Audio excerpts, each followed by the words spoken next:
Chapter 148. Everyone looked at the group of people brimming with killing intent. Lin, who was pleasantly surprised, "It's Fire Phoenix." Tang Jing nodded his head and several people went forward to welcome them. Fire Phoenix saw several people grabbing Hoodlum and could not hide her surprise. "Young Master Tang, brother Hu, all the other places have been swept by my people. I was worried that there would be problems here, so I rushed over. I didn't think that you would act so quickly." She was still worried that the two of them were not strong enough, so she rushed over to help, but it seems that her worries were unnecessary. Looking at the battered and exhausted Hoodlum, Fire Phoenix let out a sigh of relief and asked, "Young Master Tang, what do we do now?" Tang Jing turned his head to look at the entertainment city and lightly said, "Sweep this place as well." "Good, brothers, let's move and sweep this place." "Kill!" Fire Phoenix angrily roared as the people behind her charged towards the entertainment city like a tide. Not only were these people men, but there was also an army of women. They were even more ferocious than the men and were especially eye-catching. Tang Jing could not help but take a few more glances. Hoodlum's subordinates were already in a state of panic. Seeing so many people charging at them, even though they had the advantage in numbers, they could only cover their heads and flee like rats. This was what it meant when the backbone of a team fell. The team would not be able to withstand a single blow. "Hoodlum, look at your people. They are like stray dogs. What can Huang Si use to fight me?" Tang Jing jokingly said. Hoodlum's eyes were spitting fire, but he was powerless. "Let's go. We need to properly entertain him." Tang Jing carried Hoodlum into the car. He still had not figured out who sent Hoodlum to kill him, so of course he would not kill Hoodlum so quickly. "Young Master Tang, I'll go with you." Fire Phoenix caught up. Tang Jing nodded his head and several people got into the car. They arrived at a remote old house and Tang Jing threw Hoodlum heavily onto the ground. Hoodlum let out a pitiful cry as he was finally able to speak. However, one of his legs was twisted and he was unable to stand. He could only lie on the ground in a sorry state. "Hoodlum, before you die, let me ask you a question. Who sent you to kill me?" Tang Jing asked. I won't tell you. But as long as I die, you definitely won't have an easy time. The police will come looking for you. You took me away in front of everyone. You can't get away with it, huh?" Hoodlum thought for a while and finally came up with a plan. He was gambling on his last chance of survival. Dong Zi patted his chest and volunteered, "Young Master Tang, as long as you can kill him, I'll take the blame." "Dong Zi, don't fight with me, I'll take the blame. Hee, from now on, Dao Zi's name will be big." After killing Hoodlum, there will still be people who will remember me decades later. Dao Zi took a step forward and said, "This is none of your business." Lin Hu angrily said, "Hoodlum, since you want to kill me, then I will kill you. If the police come looking for me, I will accept it. As long as I can cut off Huang Si's arm, then it will be worth it." Hoodlum looked at the several people in panic. These people really didn't fear death and were willing to take the blame. "What are you all arguing about? Who said you were going to take the blame?"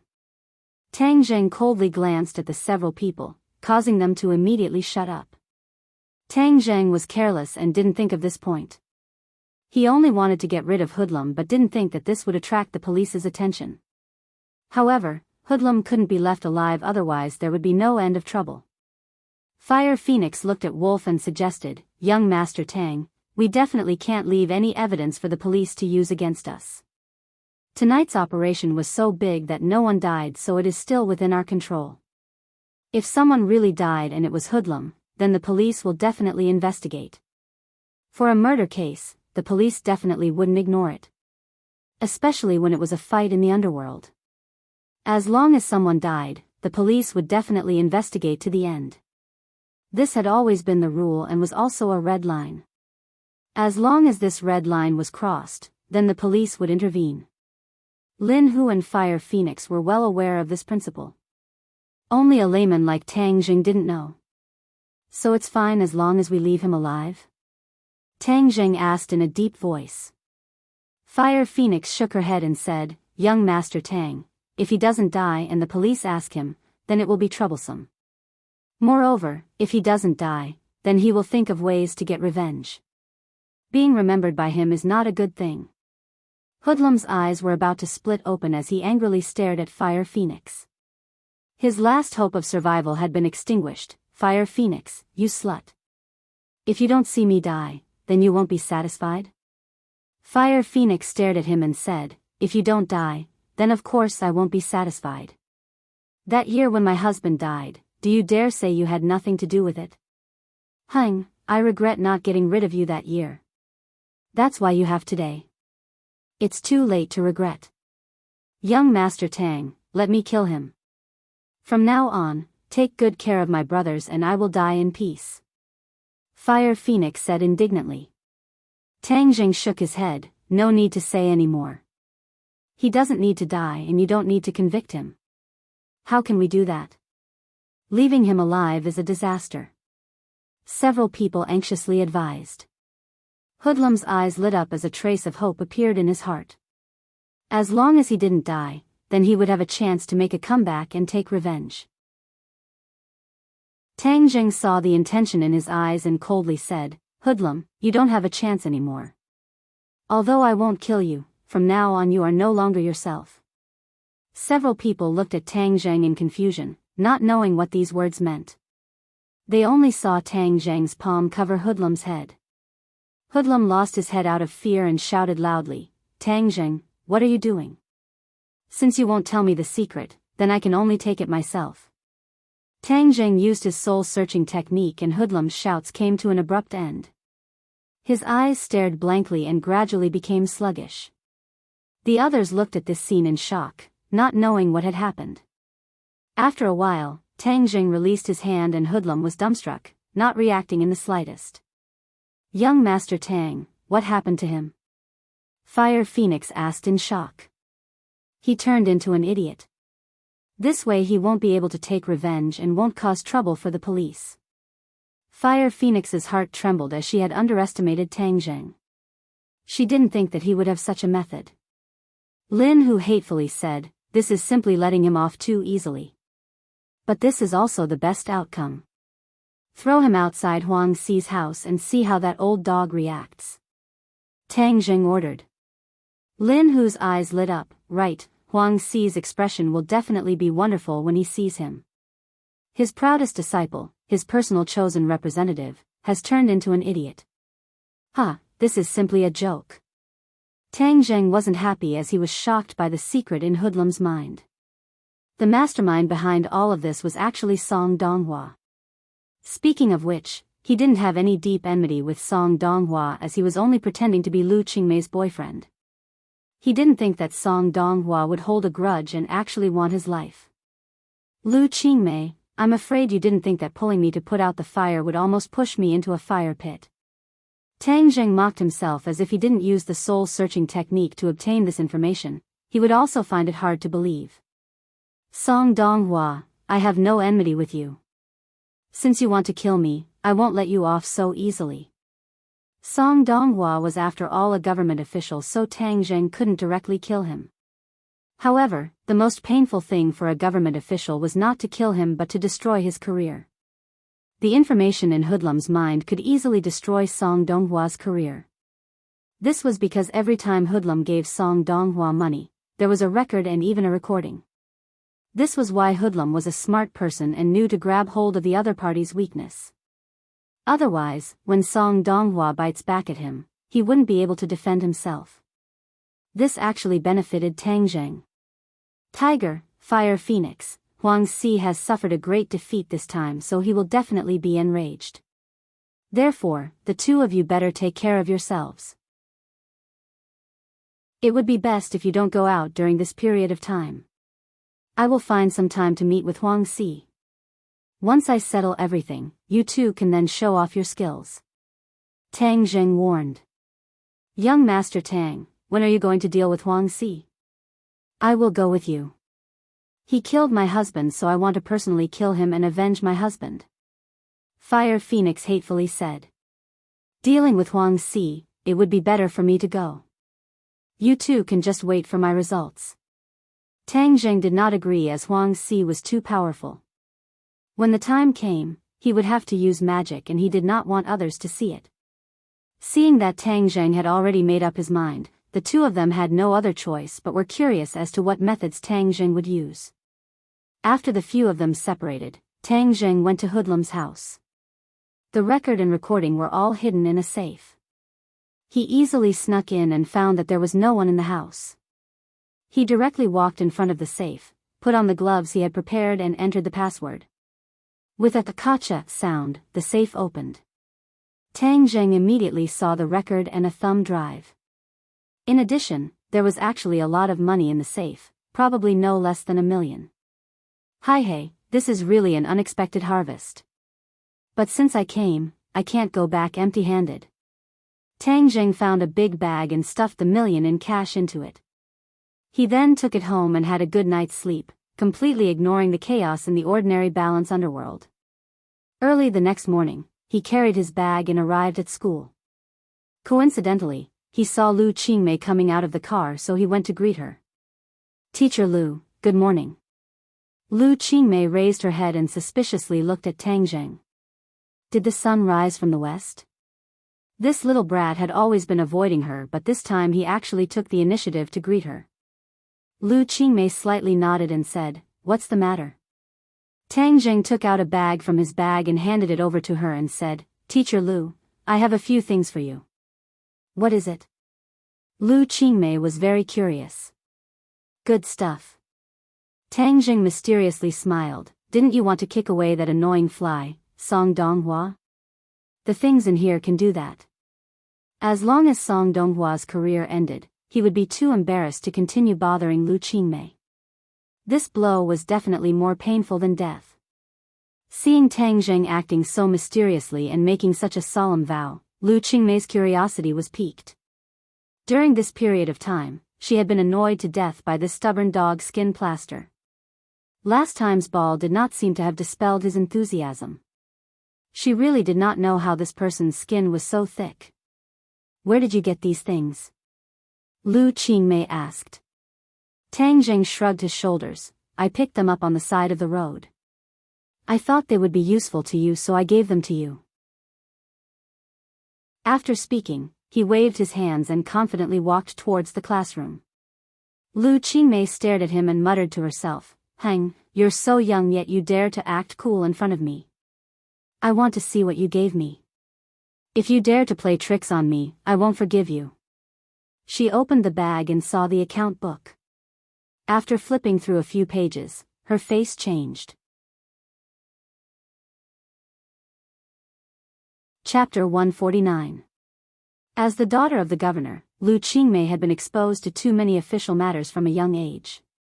She understood the power of this account book too well. This was much more powerful than a gun or a few bullets. Not only did the account book record the fact that Song Donghua had accepted bribes, but it also recorded a few other officials. However, these officials were much more inferior compared to this secretary. Song Donghua was clearly the most deeply involved. Even though he was young, his courage was not small and had accepted millions of dollars worth of bribes from Hoodlum. Lu Qingmei's heart was in turmoil as she could not help but look in the direction that Tang Zheng had disappeared in. Picked up from the side of the road? Who are you kidding? These things were not something that could be casually obtained, so how did he get them? She felt that she could not see through this student of hers. Tang Zheng was like an enigma that made people want to find out more about him. She pondered for a moment before sitting back in the car and speeding home. She had to do something to get rid of this dog skin plaster Song Donghua from her life. In addition, she was also very curious as to what other shocking things were in that USB drive. Once she reached home, she impatiently turned on her computer and plugged in the USB drive. There were several audio and video files in the USB drive. She first opened the audio file and heard Song Donghua's voice. Hung, when he was receiving bribes, he didn't even know that his voice was being recorded. He really is stupid. Lu Qingmei curled her lips and snorted. What could this video be? She curiously opened it and was immediately dumbstruck. A man and a woman were in bed, and this man was Song Donghua. Song Donghua, you really are not a good person. She flew into a rage and opened a few more videos. One of them was actually Song Donghua and two other women together. Pa. She closed the video and fiercely slammed the mouse on the table as she gasped for breath. Her full chest heaved up and down as she was extremely stimulated by these scenes. This kind of black sheep is still an official. It's simply harming people. If he is promoted to a higher position in the future, who knows how many people he will harm. I must peel off his official skin. Lu Qingmei had always been calm and even indifferent, but this time she was really angry. Just as she was thinking about what to do, the phone rang. Hello? She answered the phone in annoyance. Qingmei, why are you so angry? Who made you angry? A gentle voice sounded.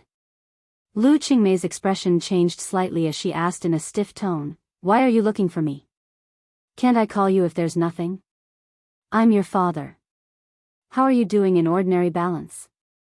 I won't die. You should worry about your official position.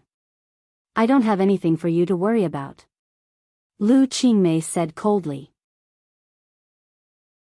Obviously, the relationship between this father and daughter was not very harmonious.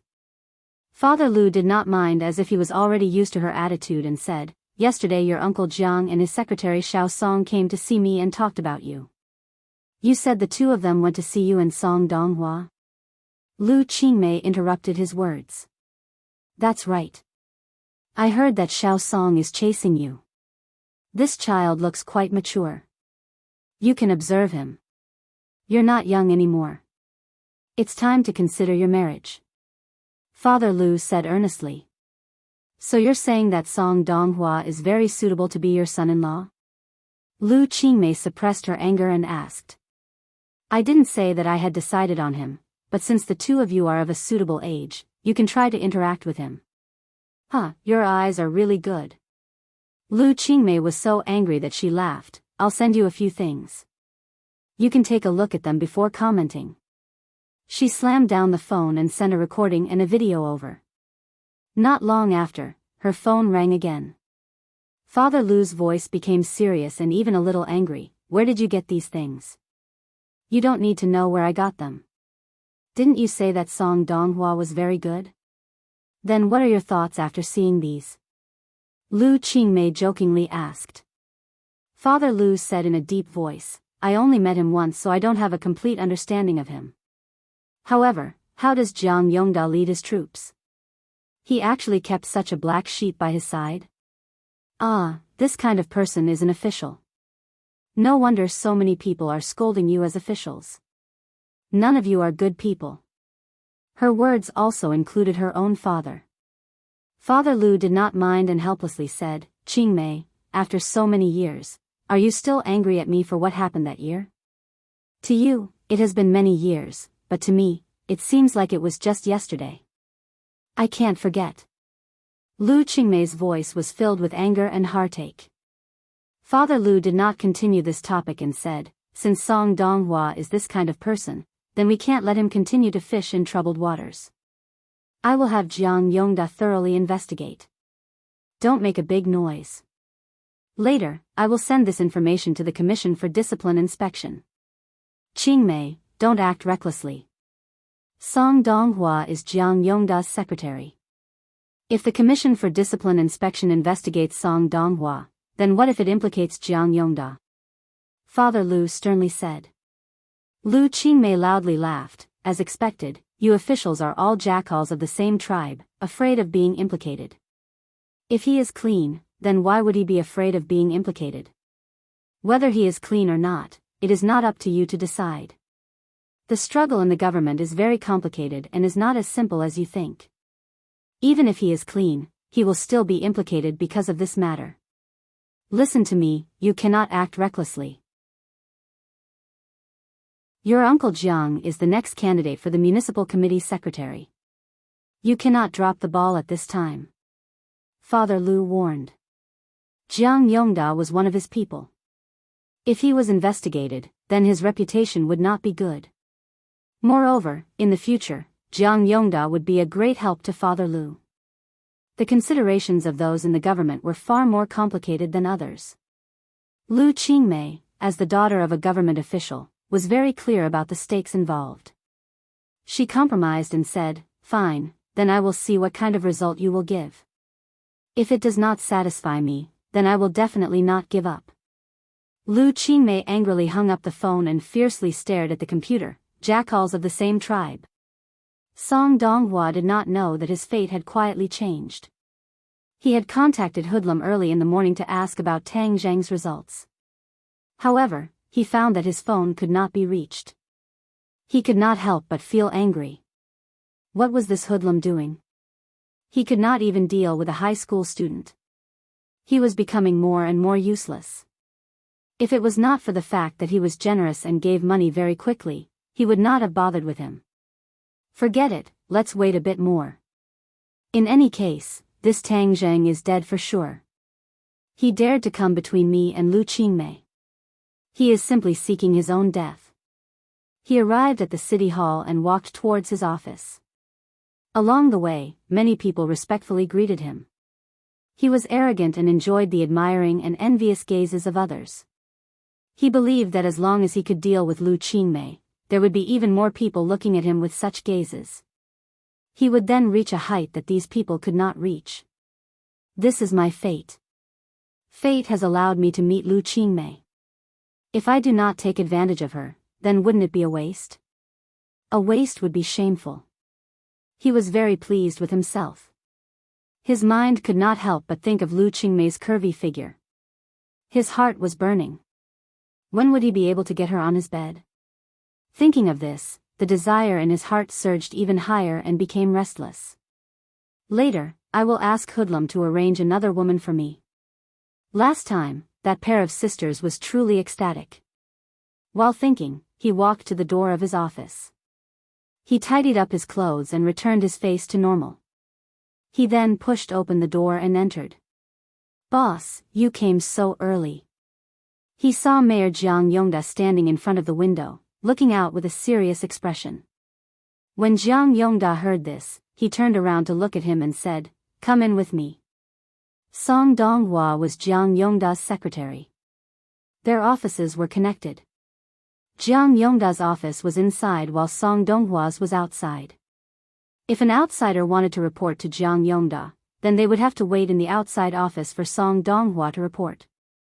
Song Donghua had already been with Jiang Yongda for 2 years. He was very clear about his boss's temper and habits. Seeing his serious expression, his heart thumped as he guessed, which bastard made boss angry again. Hey, to dare make boss angry, this time they will suffer. He respectfully walked in and gently closed the door. He found that Jiang Yongda had already walked to the front of the office desk and suddenly turned the computer monitor around. He pointed at it and said, "Take a look at what this is." Then he walked to the side as if he did not want to see what was on the computer. Song Donghua curiously walked over and looked at the computer. Just as he looked at it, his face changed and became uglier than a dead person. His body uncontrollably began to tremble. On the screen was a man and 2 women having sex. Wasn't the male lead him? Weren't the female leads the 2 sisters that he was still in love with? Boom! His brain felt as if an atomic bomb had been detonated. He felt dizzy and his legs went soft. With a put-on sound, he knelt on the ground. Jiang Yongda coldly looked at him. This video was sent by his old leader. When he saw it, it was as if he had been fiercely slapped in the face. That feeling was unforgettable. He originally wanted to play matchmaker between Song Donghua and Lu Qingmei. After all, if his secretary was able to climb up this branch, then his future political capital would be stronger. But he never thought that things would turn out like this. He really wanted to slap himself twice. His old leader's voice was very serious, causing his heart to feel uneasy. If his old leader had a problem with him, then his dreams of becoming the secretary of the municipal party committee could no longer be fulfilled. He really wanted to kill Song Donghua. All of this was because of him. Song Donghua felt that his doomsday had arrived. Only after a long time did he come back to his senses. Seeing his boss's ashen face, he hurriedly said, "Boss, this was all set up by others. The reason they attacked me like this was because they wanted to harm you." Song Donghua knew how to divert the attention of others. This was a very clever move. By tying Jiang Yongda to his chariot, this matter could be turned into a small matter and a small matter into nothing. Unfortunately, he had miscalculated. Not only did Jiang Yongda not have a common enemy, he instead angrily roared, "Do you know who gave this to me? Governor Liu." "What? Governor Liu?" Song Donghua's face was ashen. A few days ago, he thought that he had left a good impression in front of Governor Liu. But today, he saw this. Didn't all of his efforts go to waste? How could he still have a chance to climb up the branch? As if he had lost his parents, he lost his soul and muttered to himself, "How could Governor Liu have this thing? Lu Qingmei gave it to him." Jiang Yongda bitterly said. How could he face the father and daughter of the Liu family in the future? Chapter 150. Song Donghua did not know how he left the office. It was as if he had lost his soul. Even when people greeted him, he did not respond. Now, when he heard those greetings, it was as if they were mocking him. Free novel portal Jiang Yongda did not hand him over to the Commission for Discipline Inspection, nor did he punish him. He only sent him to a remote village to be a village official. He was still a part of the system, but what use was that? Once he was sent to that remote place, no one would remember him. He would never have the chance to return to the center of power. The only thing he could do was to wait for death. He gasped for breath, feeling as if he was about to suffocate. His eyes were in a daze. He was furious. "Lu Qingmei, didn't I chase after you?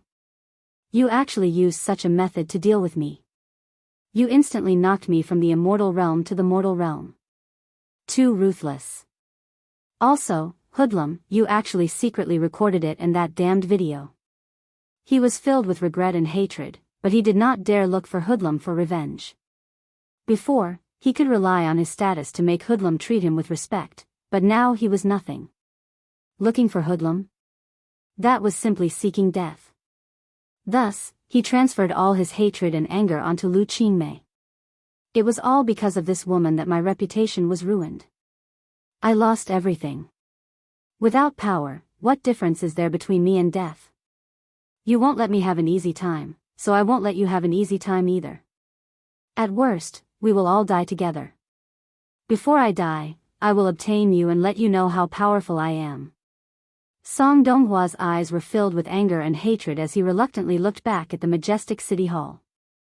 He then quickly ran to the parking lot, started his car and quickly drove towards Pengcheng International School. Seeing that he was about to reach the school entrance, a fashionable mini car entered his line of sight. It was this car that had left a deep impression on him. "Lu Qingmei, stop right there." Song Donghua loudly roared as he stepped on the accelerator and rammed into the car. Peng! The mini car was knocked askew and almost flipped over as white smoke rose from the hood of the car. Song Donghua's car also stopped and he quickly jumped out. Seeing that Lu Qingmei had already been caught in the airbag, he immediately pulled her out and carried her into his car before quickly driving away from the scene. This series of actions was extremely clean and quick, as if it had been rehearsed. Song Donghua's car had already disappeared into the endless traffic before the people who saw the car accident could even scream. Pengcheng International School was an aristocratic school. The public security and traffic here were very good. There had never been a car accident, let alone a kidnapping in broad daylight. It made people wonder if the scene just now was an illusion. The school security guards quickly rushed over. When they saw the mini car clearly, one of them exclaimed, "Isn't this Teacher Lu's car?" Lu Qingmei was like a crane in a flock of chickens among all the teachers. She was too beautiful and too cold. Her reputation as the Ice Mountain Goddess was loud enough and influential enough. Even the security guards couldn't help but look at her from afar. Naturally, they were very familiar with her car. Lu Laoshi had been kidnapped. The news seemed to have grown wings and quickly spread to every corner of the school. Whether it was the teachers or the students, especially the males, all of them were filled with righteous indignation. They all said that they would save Lu Laoshi. A hero saving a beauty. Moreover, it was the Ice Mountain Goddess. If this move moved the Ice Mountain Goddess's heart, then wouldn't they be able to hug the beauty and make a fortune? Thus, they all contacted their friends and family to track down the car. They also wanted to find the bastard who kidnapped Goddess Lu and tear him to pieces. Damn, to even have the heart to kidnap the Ice Mountain Goddess, he really didn't know how to show mercy to the fairer sex. Luckily, the security guards remembered the license plate number, so they quickly found out that the owner of the car was Song Donghua. Regardless of whether the kidnapper was Song Donghua or not, the most important thing was to rescue Lu Laoshi. Tang Zheng was also shocked by the news, especially when he heard that the owner was Song Donghua. He didn't even need to think too much to conclude that this was definitely done by Song Donghua. He was too crazy to actually kidnap Lu Qingmei. Tang Zheng guessed that it was the information he gave to Lu Qingmei that angered Song Donghua, so Tang Zheng couldn't shirk the responsibility. Moreover, Lu Qingmei was his class teacher, so he couldn't stay out of this matter. Grade 12 Class 7, the original Hell class, was now a model student class. No matter if it was the boys or girls, no one was in the mood to attend class.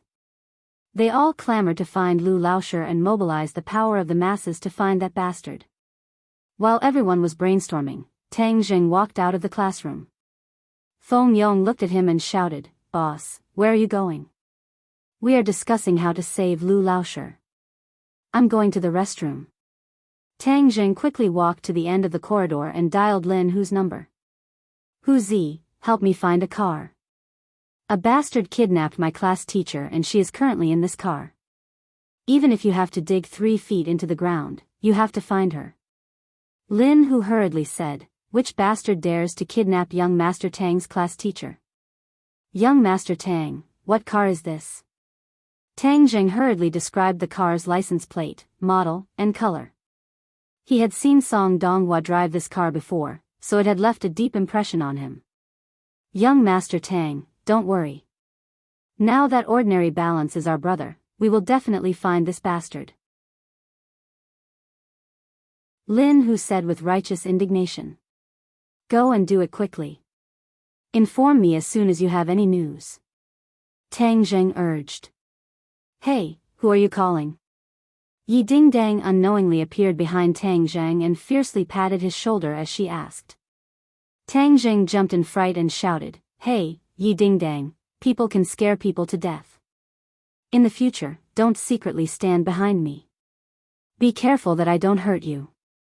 Yi Dingdang curled her lips and said, "I'm not porcelain, how could I be hurt so easily? Moreover, aren't you only 1 level higher than me? You talk as if you're so strong." Tang Zheng shrugged his shoulders, "In any case, I'm stronger than you." Yi Dingdang coldly snorted and said, "Let me tell you, I've been practicing the Jade Women's Heart Sutra and have made great progress. I believe that I will soon reach the 6th grade refining body and catch up to you." Tang Zheng waved his hand and said, "Wait until you catch up to me." Then he walked towards Fang Shishi.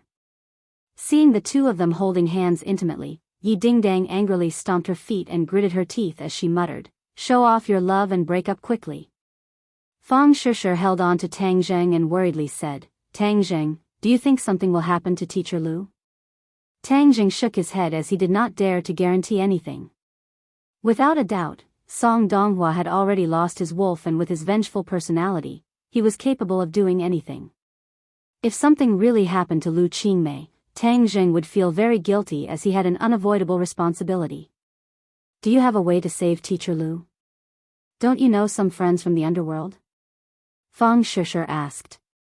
Tang Zheng nodded his head, "I've already contacted them and they are investigating. Once they have any news, they will inform me. The person who kidnapped Teacher Lu is too evil. I don't even know what kind of deep hatred he has for Teacher Lu." Fang Shishi wrinkled her nose and hatefully said. It was very difficult for a normal person to make Fang Shishi feel hatred, as she was a very kind girl. However, Song Donghua was able to do this. From this, it could be seen that he had done something that angered both humans and gods. Of course, the ones who were angry were not only the teachers and students of Pengqing International School, but also the police and Jiang Yongda. A kidnapping in front of the school, and it was a kidnapping of a teacher. With such a big incident, the police were the first to rush to the scene, and the one leading them was the old acquaintance Deng Maokai. He really had a headache. Why were there so many things happening in the school recently? He really did not want to come to Pengqing International School, as there were two people he did not want to see. One was Tang Zheng, who had something on him, and the other was Lu Qingmei, who seemed to have a deep background. But when he heard that it was Lu Qingmei who was kidnapped this time, his back was drenched in cold sweat. God, are you playing with me? Deng Maokai wanted to cry but had no tears. Lu Qingmei had actually been kidnapped. Although Deng Maokai did not know Lu Qingmei's identity, he was sure that she was a great bodhisattva and he could not afford to offend her. For such an important person to be kidnapped in his district, he felt that he had reached the end of his career. This was truly an unlucky year. Just as his heart was about to turn to ash, the investigation of the kidnapper's car came out, and the owner was actually Song Donghua. At this moment, Deng Maocai's heart almost stopped beating. Was there a mistake? Song Donghua kidnapped Lu Qingmei? Wasn't the relationship between the two of them good? He did not dare to confirm whether or not the kidnapper was Song Donghua, so he hurriedly reported it to his superiors and finally to Jiang Yongda. Jiang Yongda was already very unhappy and nervous. He did not know what his old leader would think of this matter, and suddenly heard that his own secretary had kidnapped his old leader's daughter. He almost had a heart attack, but luckily he grabbed onto the table and did not fall to the ground. He hurriedly dialed Song Donghua's phone, but it was already turned off. He was almost certain that this matter was done by Song Donghua. He definitely could not accept this cruel reality, so he wanted to take revenge on Lu Qingmei. Jiang Yongda was filled with regret, as he should not have told him that it was Lu Qingmei who gave him the information. What should he do now?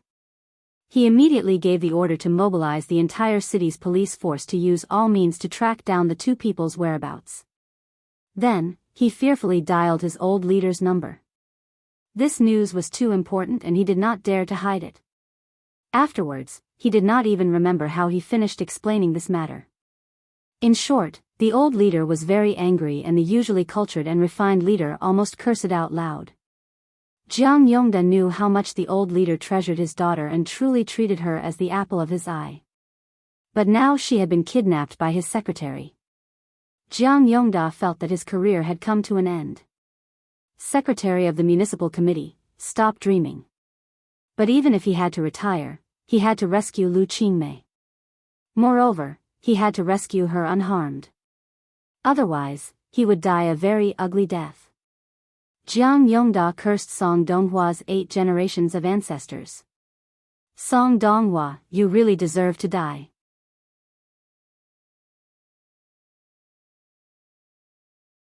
Chapter 151. The Hell class was in an uproar, and no one could suppress their anger. Even when the school leaders came, they didn't care about anything. Everyone stopped attending class and rushed to the streets to look for Lu Qingmei's whereabouts. Sogu, 360, Soso searched JDXS to download novels for free. Tang Zheng also took the opportunity to walk onto the street. Deng Maokai saw Tang Zheng from afar and wanted to avoid him, but he realized that Tang Zheng had already seen him. He braced himself and walked over with a bitter smile. Long time no see. Tang Zheng nodded without batting an eyelid. He didn't have any bad feelings towards Deng Maokai. Although this person wasn't a good person, he knew when to advance and retreat. He knew that Tang Zheng had something on him, so he didn't rashly do anything. Seeing that Tang Zheng had no intention of chatting, Deng Maokai awkwardly said, "Then you go ahead and do your work. I'll continue to look for Teacher Lu. The entire city's police force has been mobilized. I'm going crazy." Tang Zheng's heart skipped a beat. "Chief Deng, please wait." Deng Maokai embarrassedly asked, "What's the matter?" Tang Zheng stared at him with a burning gaze. Deng Maokai was actually a little afraid of his gaze. How could a high school student's gaze be so sharp that it made him want to retreat? However, he did not dare to leave, as the black gauze hat on his head was still in Tang Zheng's hands, but now he was a lot more relaxed, and lightly said, "Tang Zheng, in the past we had a bit of a misunderstanding, but that is all in the past. If you have anything you need my help with, then quickly tell me, because I won't be able to be the director for long. This time, such a bad kidnapping case occurred in my area, so I will definitely be held accountable." When Deng Maokai said this, he couldn't help but breathe a sigh of relief. Since his career was going to be over, then the evidence in Tang Zheng's hands was insignificant. When Tang Zheng heard that Deng Maokai had actually taken the initiative to offer his help and was even respectful towards him, he had a new idea. He pretended to be mysterious and said, "I'll give you a great merit. I wonder if you dare to accept it." "Great merit?" Deng Maokai smiled bitterly. "What great merit can there be now?" "Save Lu Qingmei." Deng Maokai was stunned. He sucked in a breath of cold air and looked at Tang Zheng in disbelief. "What did you say? Don't you want to find her? You saved her, so you can keep your position, right?" Tang Zheng asked. Tang Zheng had indeed acted on a whim. Hoodlum's efforts to curry favor with Song Donghua had given Tang Zheng a great deal of inspiration. Since his men were going to make a living in the ordinary balance underworld in the future, it would be very troublesome if they didn't have official resources, especially the resources of the police. Since Deng Maokai was very obedient, Tang Zheng didn't mind nurturing him. The higher Deng Maokai went, the better it would be for him. At some point in time, Tang Zheng's consideration of problems had become more comprehensive, and his thinking had gradually moved away from the category of a high school student. Deng Maokai was shocked by this news and was overjoyed. "If I can save Teacher Lu, then not only will I not lose my position, I might even be promoted. Let me tell you, I just received news that you, Teacher Lu, are actually the daughter of the provincial governor." Tang Zheng suddenly understood, but was also slightly shocked. Even though he had guessed that Lu Qingmei's background wasn't ordinary, he didn't think that she would be the provincial governor's daughter. This Song Donghua was really desperate. Kidnapping the provincial governor's daughter, he was seeking his own death. "Then this merit, do you dare to take it?" Tang Zheng asked. Deng Maokai hurriedly nodded his head. If he didn't take it, he would be an idiot. However, he was puzzled. The last few times he only saw that Tang Zheng was extraordinary, but this time he was looking for someone. Just relying on one person's martial arts was not enough. "If you believe me, then follow me. If you don't believe me, then you can continue to look for her yourself," Tang Zheng lightly said. Deng Maokai did not know where Tang Zheng's confidence came from. After hesitating for a moment, he clenched his teeth and said, "Let's go." "Where do you want to go?" "I'll drive you." Tang Zheng nodded his head and got into the police car with Deng Maokai. A moment later, the police car stopped at a street corner and another SUV came up. Lin Hu stuck his head out and looked at Tang Zheng in shock. "Young Master Tang, you," Tang Zheng waved his hand and said, "Lead the way." "AI, okay." Lin Hu was full of suspicion. He did not know why Tang Zheng brought a police officer with him. Tang Zheng gave this merit to Deng Maokai for another reason. Since all the police in the city were looking for Lu Qingmei, then how could he extricate himself after rescuing Lu Qingmei? He could not say that he used the power of the underworld to find Lu Qingmei. In short, he needed someone to help him clear his name, and Deng Maokai was undoubtedly the best candidate. Deng Maokai glanced at Lin Hu and was shocked. He recognized Lin Hu, the underworld boss who was in the limelight recently. He actually heard Lin Hu call Tang Zheng Young Master Tang. His heart was full of doubts. He was very clear about Tang Zheng's identity. Why would this boss call him Young Master Tang? Moreover, his respectful appearance was definitely not fake. Moreover, was there a need for this kind of boss to fake it? Deng Maokai nervously glanced at Tang Zheng from the corner of his eyes. He found that his face was calm and did not reveal any clues. He gradually understood that this high school student was not as simple as he originally thought. Although he already thought that Tang Zheng was not simple. He also suddenly understood why Tang Zheng could confidently say that he could find Lu Qingmei's whereabouts. It turned out that he had the help of these underworld people. Deng Maotsai's heart gradually became warm and his eyes lit up. It seemed that he could really rescue Lu Qingmei. Then his good luck had come. He originally thought that Tang Zheng was his nemesis, but now it seemed that he was his lucky star. Suddenly, his attitude towards Tang Zheng changed. Within the reverence, there was a trace of respect. The two cars sped towards the northern outskirts of the city. Looking at the houses on both sides, Deng Maokai suddenly realized, our police were searching the city and thought that he would not be able to escape. But it seems that he had already escaped. No wonder we could not find any clues after so long. Tang Zheng nodded. Although Song Donghua has become a mad dog, his intelligence is still there. Of course he would try to escape the city as soon as possible. Young Master Tang, the other party's car has already stopped in front of a dilapidated house on the highway. It seems that they are about to make a move. Lin Hu finished his call and roared at Tang Zheng. Tang Zheng's face sank. What Song Donghua wanted to do, even a fool could guess. He had always coveted Lu Qingmei's beauty. Wasn't this a chance to get close to her?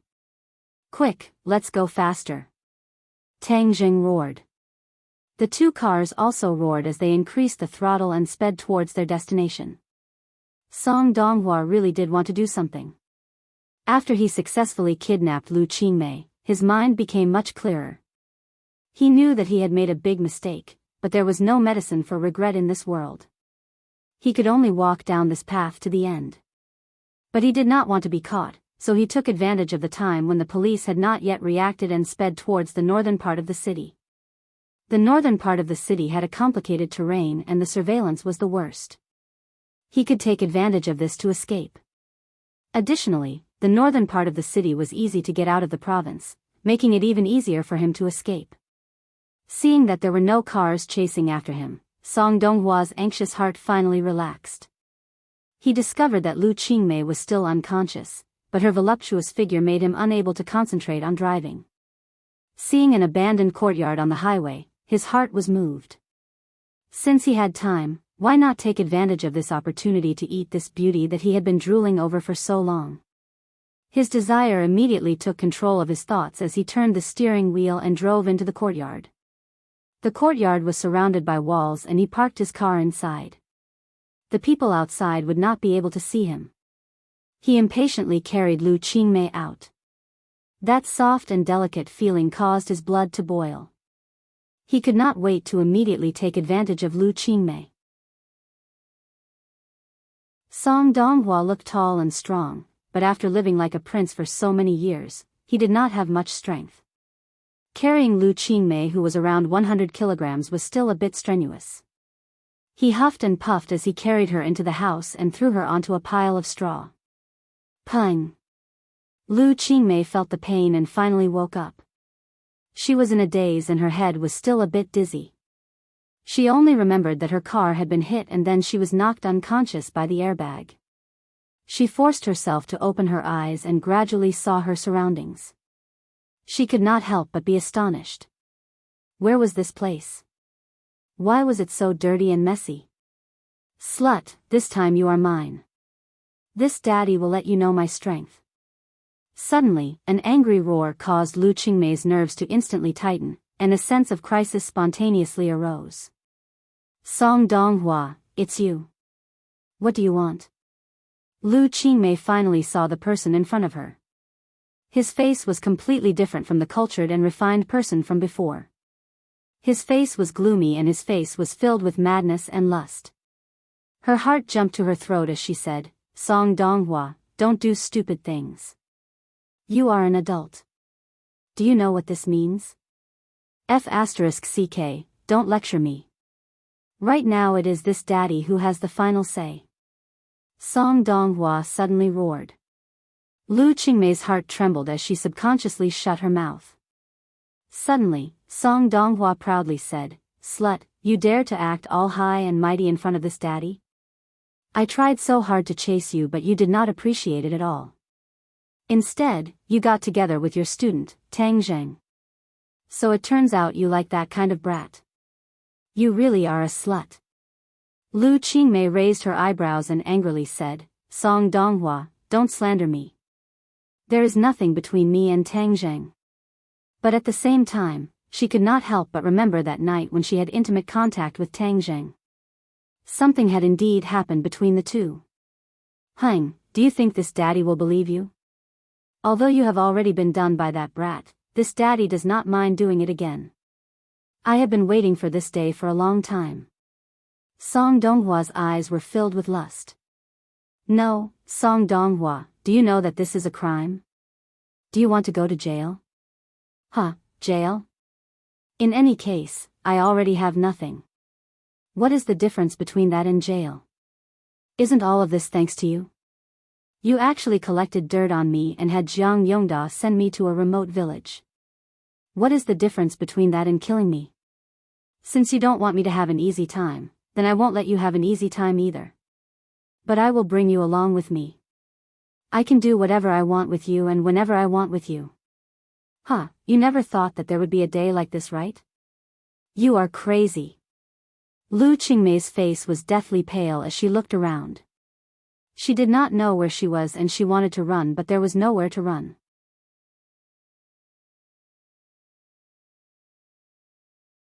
Chapter 152. Song Donghua had really gone crazy. He was like a wolf drowning in lust as he fiercely pounced towards Lu Qingmei and roared, "This daddy is crazy, this daddy wants you." Pa! Lu Qingmei fiercely slapped him across the face.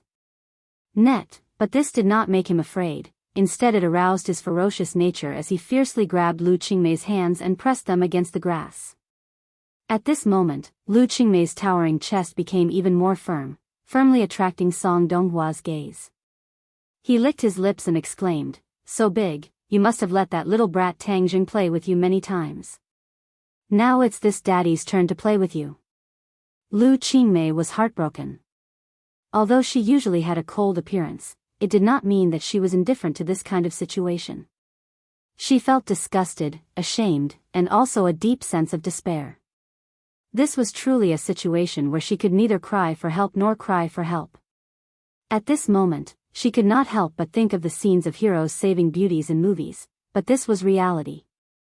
In reality, how could there be so many miracles of heroes saving beauties? Song Donghua, I will kill you. Lu Qingmei clenched her teeth as a teardrop fell from the corner of her eye. Huh, you can't kill me. I will have you now.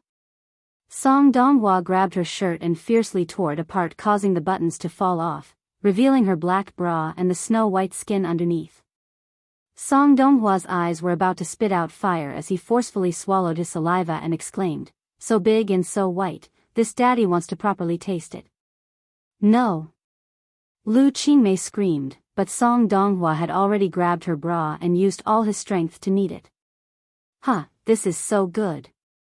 You beast, I will not let you go. I will kill you. Huh, scream. The louder you scream, the more excited this daddy will be. Song Donghua's hand quickly slid down and grabbed onto her skirt, fiercely pulling it down. Poochie, the skirt was directly torn apart as it retreated to her knees, revealing her black-laced underwear. Song Donghua's eyes widened as he praised, "So beautiful, these legs are really strong." As he spoke, he reached out to grab her legs and began to stroke them. Lu Qingmei's heart was like dead ashes. Who can save me? Bang! With a loud bang, the tattered wooden door was fiercely kicked open and a few people rushed in. Song Donghua's good deed was interrupted and he angrily roared, "Which bastard ruined this daddy's good deed? Bastard!" A furious roar sounded out, and Song Donghua only saw a fist enlarging in front of his eyes before fiercely smashing into his face. With a ka-cha sound, his nose was broken and blood splattered everywhere. He screamed and fell to the ground. Tang Zheng raised his leg and kicked him directly into the courtyard. This was a living person who weighed more than 50 kilograms, yet he was sent flying more than 10 meters with just one kick. This showed the power of this kick. Deng Maotsai's heartstrings trembled, and the corner of his mouth twitched involuntarily. Then, their gazes fell on Lu Qingmei, who was on the haystack. She was only left with her underwear, and her spring scenery was extremely alluring. "Get out!" Tang Jing roared with red eyes. Seeing this, Lin Hu hurriedly pulled Deng Mao Kai out of the courtyard. Tang Zheng had already seen Lu Qingmei's body once and could not help but admit that it was very beautiful and alluring. But this time, he did not have any romantic thoughts, only pity and heartache. Lu Qingmei was almost defiled and he could not absolve himself from the blame. Although Song Donghua did not succeed in the end, looking at her terrified and miserable appearance, where was the cold and indifferent appearance of an ice goddess? This caused Tang Zheng to fall into deep self-blame. "Teacher Lu, you're fine now." Tang Jing squatted down and approached her. "Scram. Bastard. Beast." Lu Qingmei trembled, showing her most delicate side, like a beautiful flower that had been blown by a storm. "Teacher Lu, you're fine now. No one can hurt you now." Tang Jing tried to approach, but Lu Qingmei was clearly in a state of great fear and did not know that she had already escaped danger. Tang Jing approached her.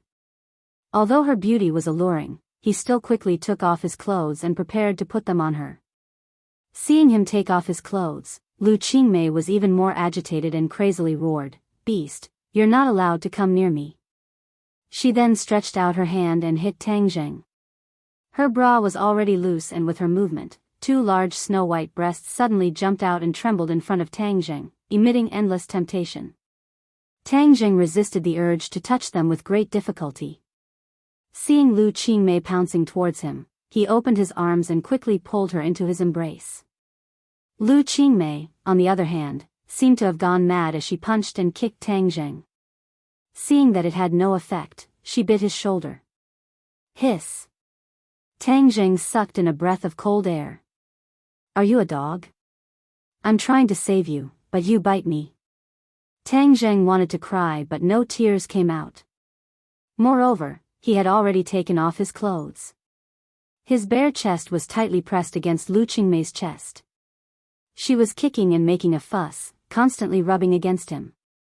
This was simply a heavenly temptation. Tang Zheng used all his strength to suppress the restless flame in his heart.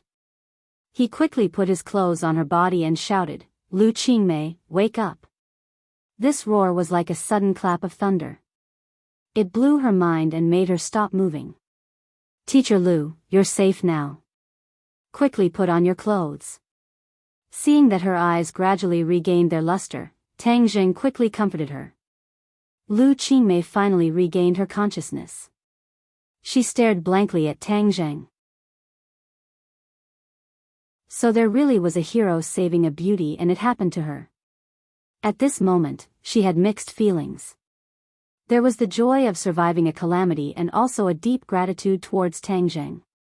Hearing Tang Zheng's words, she subconsciously lowered her head and saw that her chest was tightly pressed against Tang Zheng's chest, and it was even squashed flat. She couldn't help but feel embarrassed.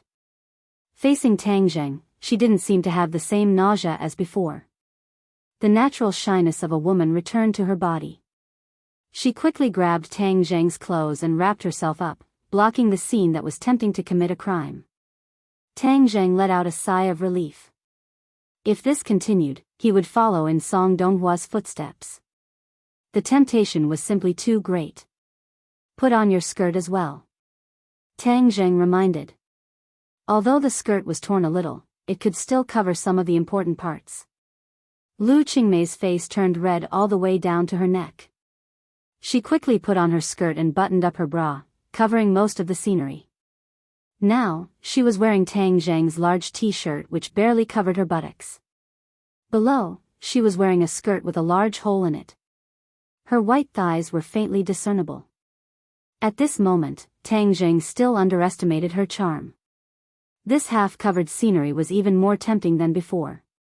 Tang Zheng took a few deep breaths to calm himself down. Lu Qingmei's attention was attracted by the bloody teeth marks on Tang Zheng's shoulder. She couldn't help but think of her previous actions and guiltily said, "Tang Zheng, I'm sorry." Tang Zheng shook his head and said, "It's fine. As long as you're okay, I'm relieved." This simple sentence touched the softest part of Lu Qingmei's heart. Tears flowed from her eyes. She had already shed her usual coldness and revealed the true and weak side of a woman. She suddenly threw herself into Tang Zheng's embrace and began to cry like a little girl who had been wronged. Tang Zheng was slightly startled. He secretly sighed and gently hugged her. He patted her back and gently comforted her. "Don't be afraid. It's all in the past. Everything will be fine." Lu Qingmei, other than hugging her father when she was young, had never thrown herself into another man's embrace. But at this moment, she couldn't help but throw herself into Tang Zheng's embrace. She felt unusually warm and at ease. This boy who was a few years younger than her didn't have broad shoulders. But it was like a harbor, firmly protecting her and allowing her heart to calm down. In the courtyard, several people watched this scene from afar with different thoughts. Deng Maokai had seen the relationship between Tang Zheng and the underworld. Now that he saw him being so close to the governor's daughter, all sorts of feelings welled up in his heart. But at the same time, he rejoiced that he wasn't stupid enough to go against Tang Zheng. Otherwise, he would probably be in the same miserable state as Song Donghua. At the same time, Deng Maokai gradually made a decision. If before he was filled with reverence towards Tang Zheng, now there was a trace of admiration. Moreover, he couldn't help but no longer see him as a high school student. Instead, he saw him as an important person who was much more powerful than him. Not only was he strong, but he also had great potential. Now that Tang Zheng had the governor's support, his future prospects were limitless. Deng Maokai knew that his chance for promotion had come. As long as he held on to Tang Zheng's thigh, he would be able to eat the meat while he drank the soup. That way, he would be able to reach a height that he didn't dare to imagine. Lin Hu's thoughts were much simpler. He didn't know Lu Qingmei's identity, but he subconsciously believed that this little girl wouldn't be able to escape from young Master Tang's grasp. A hero saving a beauty was too romantic. It was simply one of the best ways to capture a beauty. Song Donghua was battered and exhausted as he lay on the ground. The blood on his face blurred his vision. He gnashed his teeth as he stared at the pair hugging together. He unwillingly and angrily roared, "This daddy knew that you and Tang Zheng had an affair. You still dare to pretend to be pure and virtuous. You pair of dogs, this daddy will kill you." Song Donghua had already been completely blinded by his hatred and anger. When Lin Hu heard this, his expression changed. He kicked Song Donghua in the stomach and cursed, F***K, you dare to scold young Master Tang? This daddy will kill you. He was truly incomparably fierce. Song Donghua's body was curled up like a shrimp as he continuously sucked in cold air. He no longer had the strength to speak. Lu Qingmei stood up from Tang Zheng's embrace, her face red. Song Donghua had always believed that she and Tang Zheng had an affair. This made her angry and embarrassed. "Tang Zheng, don't listen to his nonsense." Tang Zheng shrugged and said, "It's just a mad dog. Why listen to his barking? Come, let's go meet this mad dog." Tang Zheng casually grabbed Lu Qingmei's hand and walked out. Lu Qingmei was slightly startled but didn't struggle. Instead, she felt a great sense of security.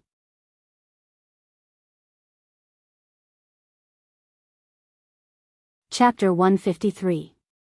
Tang Zheng led Lu Qingmei into the courtyard and faced Song Donghua. He did this not to show off but to help Lu Qingmei walk out of her shadow. Please, without a doubt, Song Donghua's actions had left a huge shadow in Lu Qingmei's heart. Tang Zheng had once read a story in a book about a girl who did not dare to face her past after being raped. She was immersed in despair and pain until she finally committed suicide due to depression. Tang Zheng did not wish for Lu Qingmei to follow the same path, so he struck while the iron was hot and got rid of the shadow and fear in her heart. As expected, when they approached Song Donghua, Tang Zheng could clearly feel her nervousness and fear. Tang Zheng did not stop and directly walked in front of Song Donghua and looked down at him. Song Donghua trembled as he curled up on the ground, fiercely staring at the two. He was about to curse when he saw Tang Zheng's quick reflexes. Pa! A foot stepped on his finger, causing Song Donghua to scream in pain. When Lu Qingmei heard this scream, she subconsciously wanted to escape but was tightly held back by Tang Zheng. Tang Zheng gently said, "Don't be afraid, he is no longer a threat to you. He is just a dead dog and what awaits him is prison time." Tang Zheng's voice was like magic, infinity, causing Lu Qingmei to involuntarily calm down.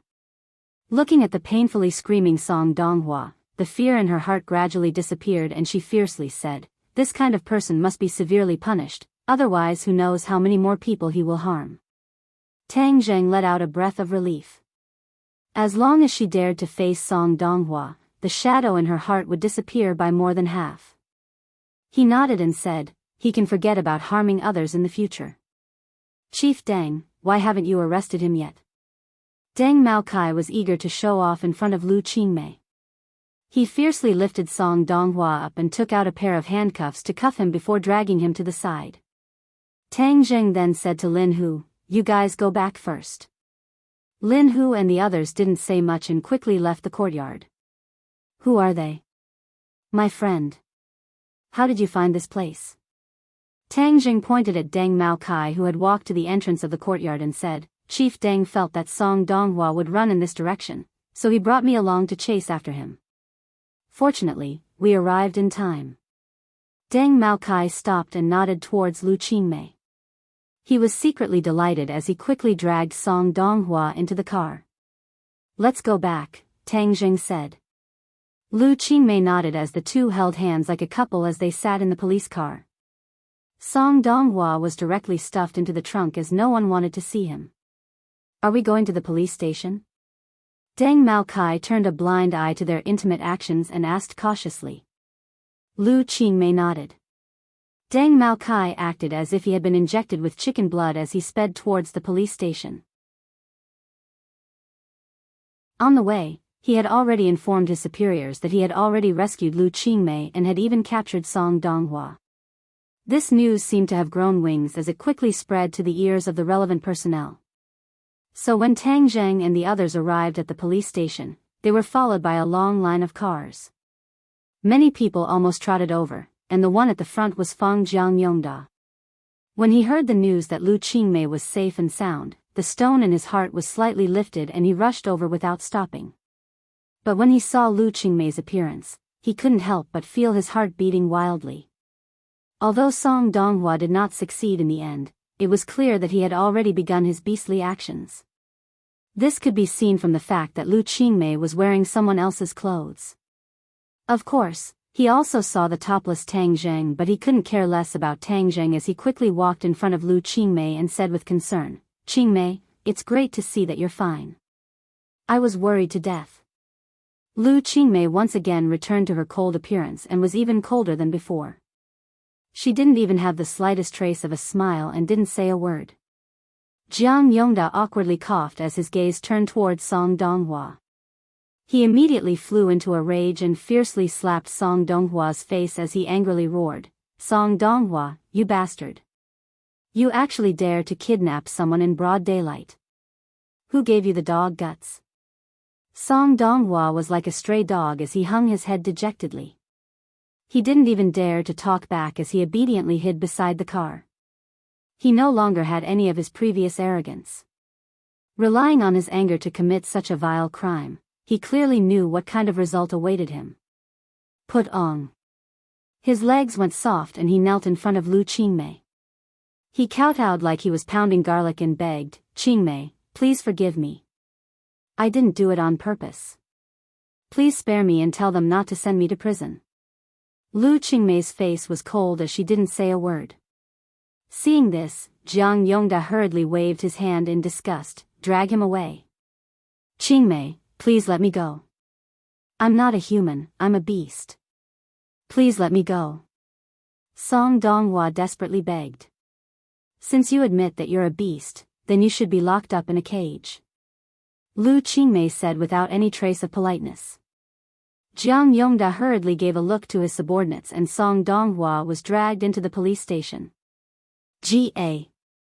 Suddenly, another car stopped in front of the police station and a 50-year-old man quickly stepped out. When he saw Lu Qingmei, he quickly walked over with an expression of concern. Qingmei, are you all right? Lu Qingmei coldly looked at the person and said, I won't die. Father was worried to death. Luckily, your mother's spirit in heaven protected you, so you're all right. Governor Lu said with lingering fear. The atmosphere in the police station became heavy because the arrival of the governor made everyone hold their breath. This small police station had never had such a big figure come before. Don't mention my mother, Lu Qingmei said without any trace of politeness. Governor Lu was a little embarrassed as he turned his gaze to Jiang Yongda and sternly asked, Yongda, what happened? Your secretary actually kidnapped my daughter. How did you lead your soldiers? Jiang Yongda's legs went soft as he ignored the cold sweat on his forehead and hurriedly explained, Old leader, it was my fault. I didn't protect Qingmei well. Song Donghua's actions were also out of my expectations. I didn't think that he would be so crazy. I cannot shirk the responsibility. Governor Lu waved his hand and interrupted his self-reflection and said, Did you catch the person? We caught him. How did you catch him? This. Jiang Yongda was speechless as he didn't know the exact details. Lu Qingmei pointed at Deng Maokai and said, It was Police Chief Deng who saved me.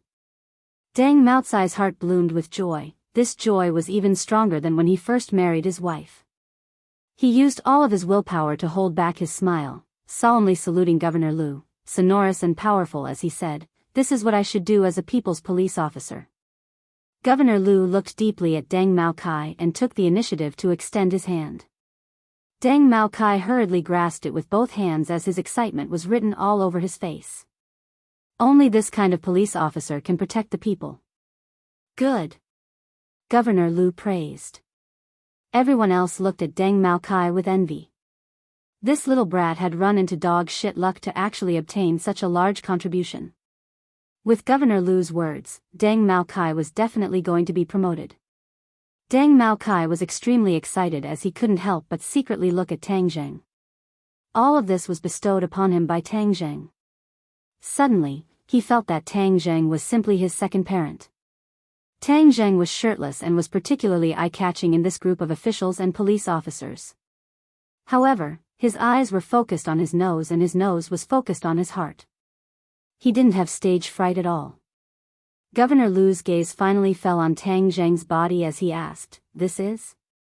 Jiang Yongda didn't have a chance to interrupt until he heard Governor Lu's question. He finally found a chance to interrupt and impatiently said, He is Qingmei's boyfriend. Boyfriend? Governor Lu's gaze trembled as he stared straight at Tang Zheng. The others were also extremely shocked. Governor Lu's future son-in-law. Heavens, they had to remember this face. In the future, they had to curry favor with him. Tang Zheng helplessly looked at Lu Qingmei.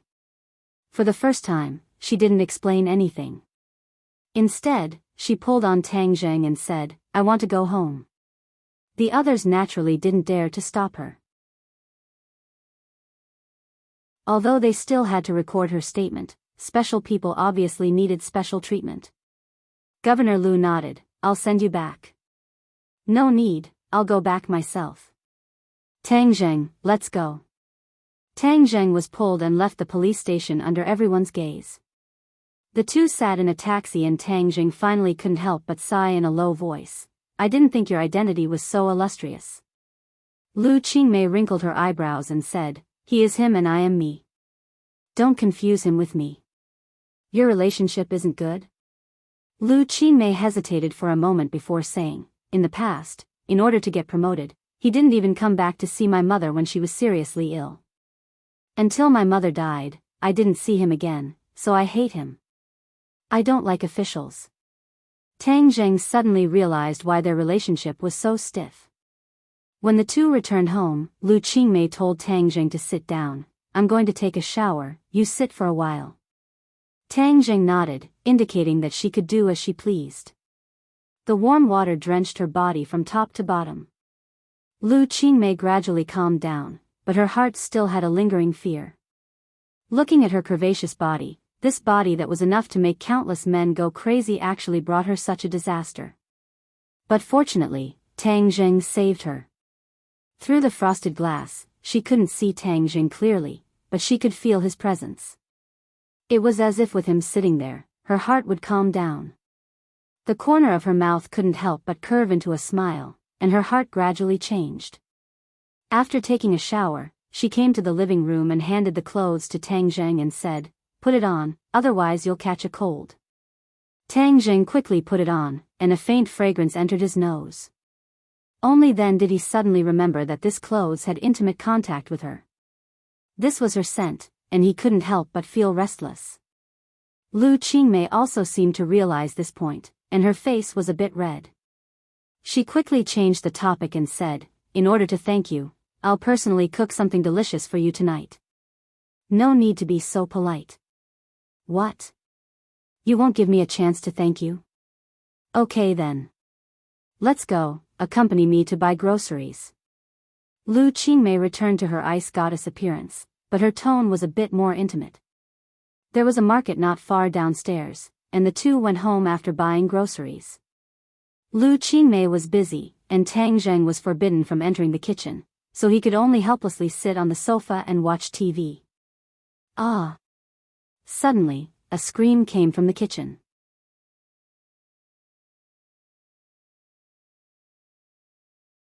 Chapter 154. Tang Zheng jumped in fright as he jumped up from the sofa like a spring and rushed into the kitchen at lightning speed.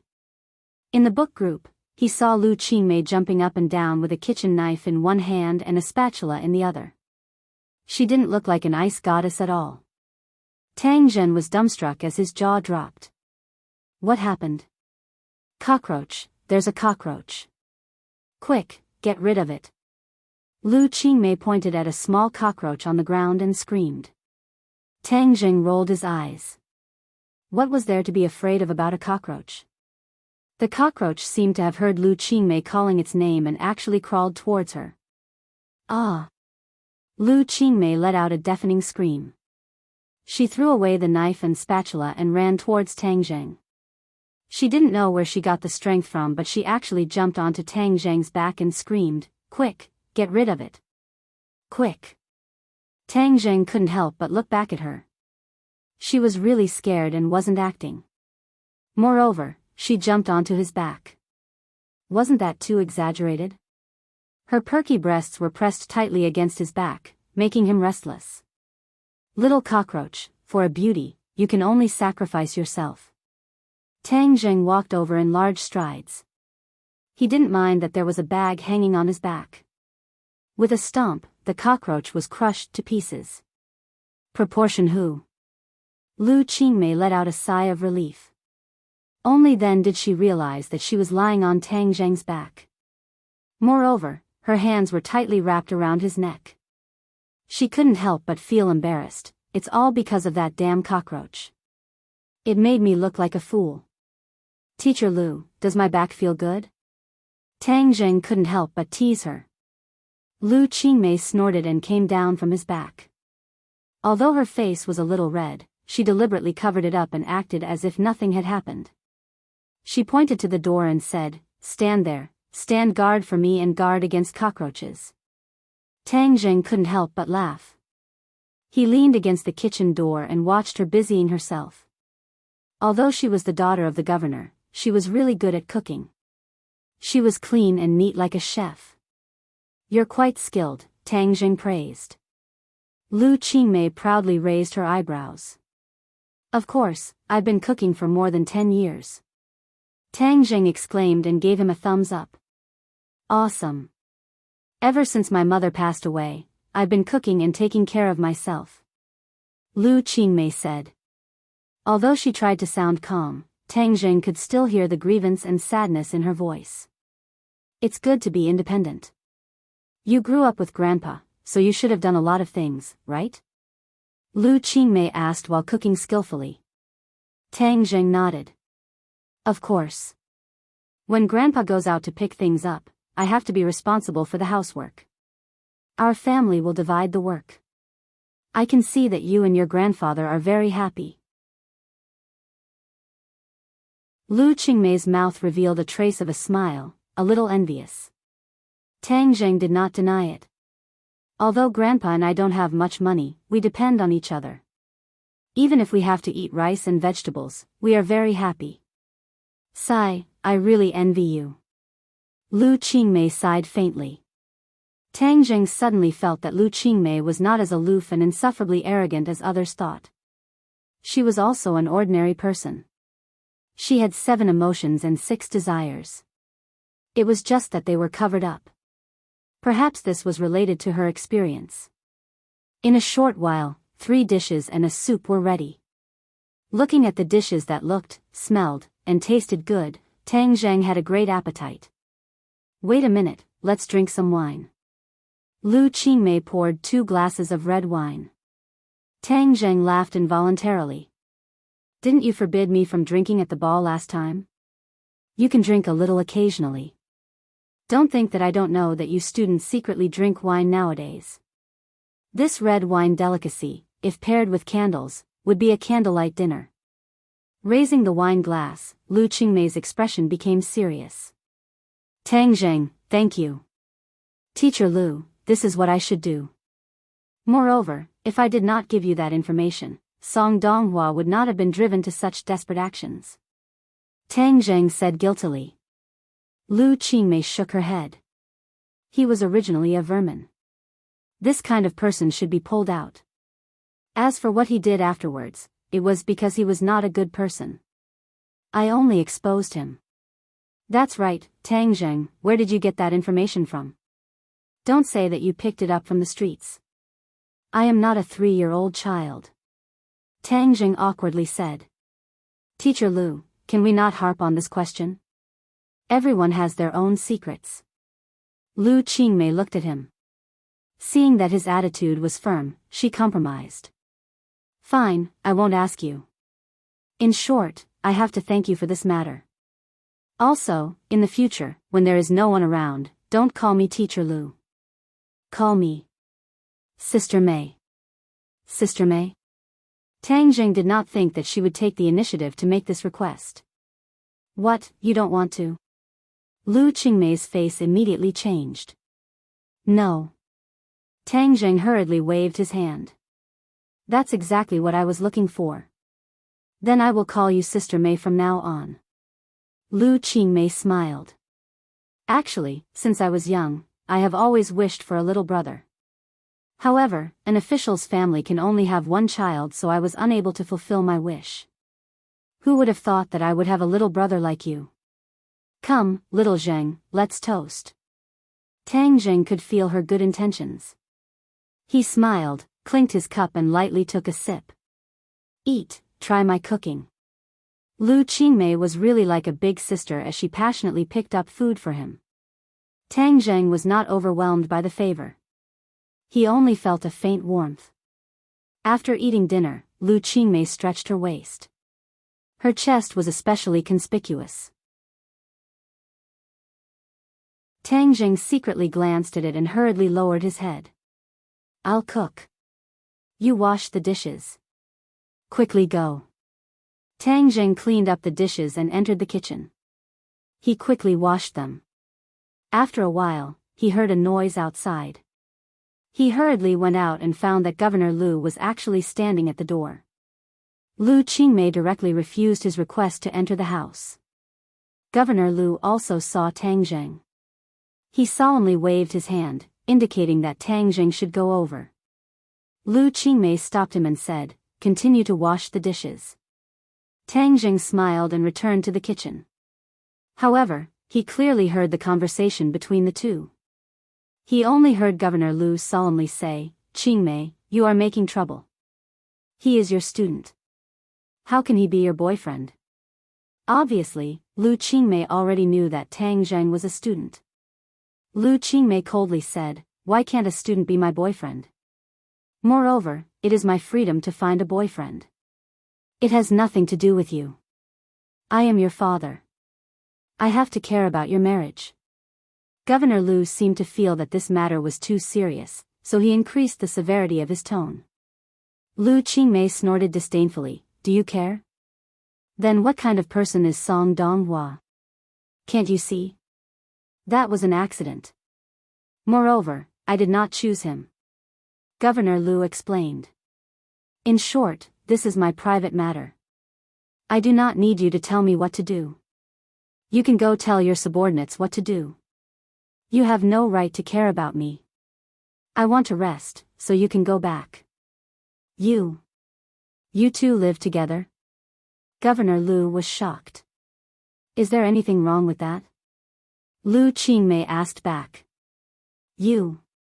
Do you want your mother's soul to not be able to rest in peace?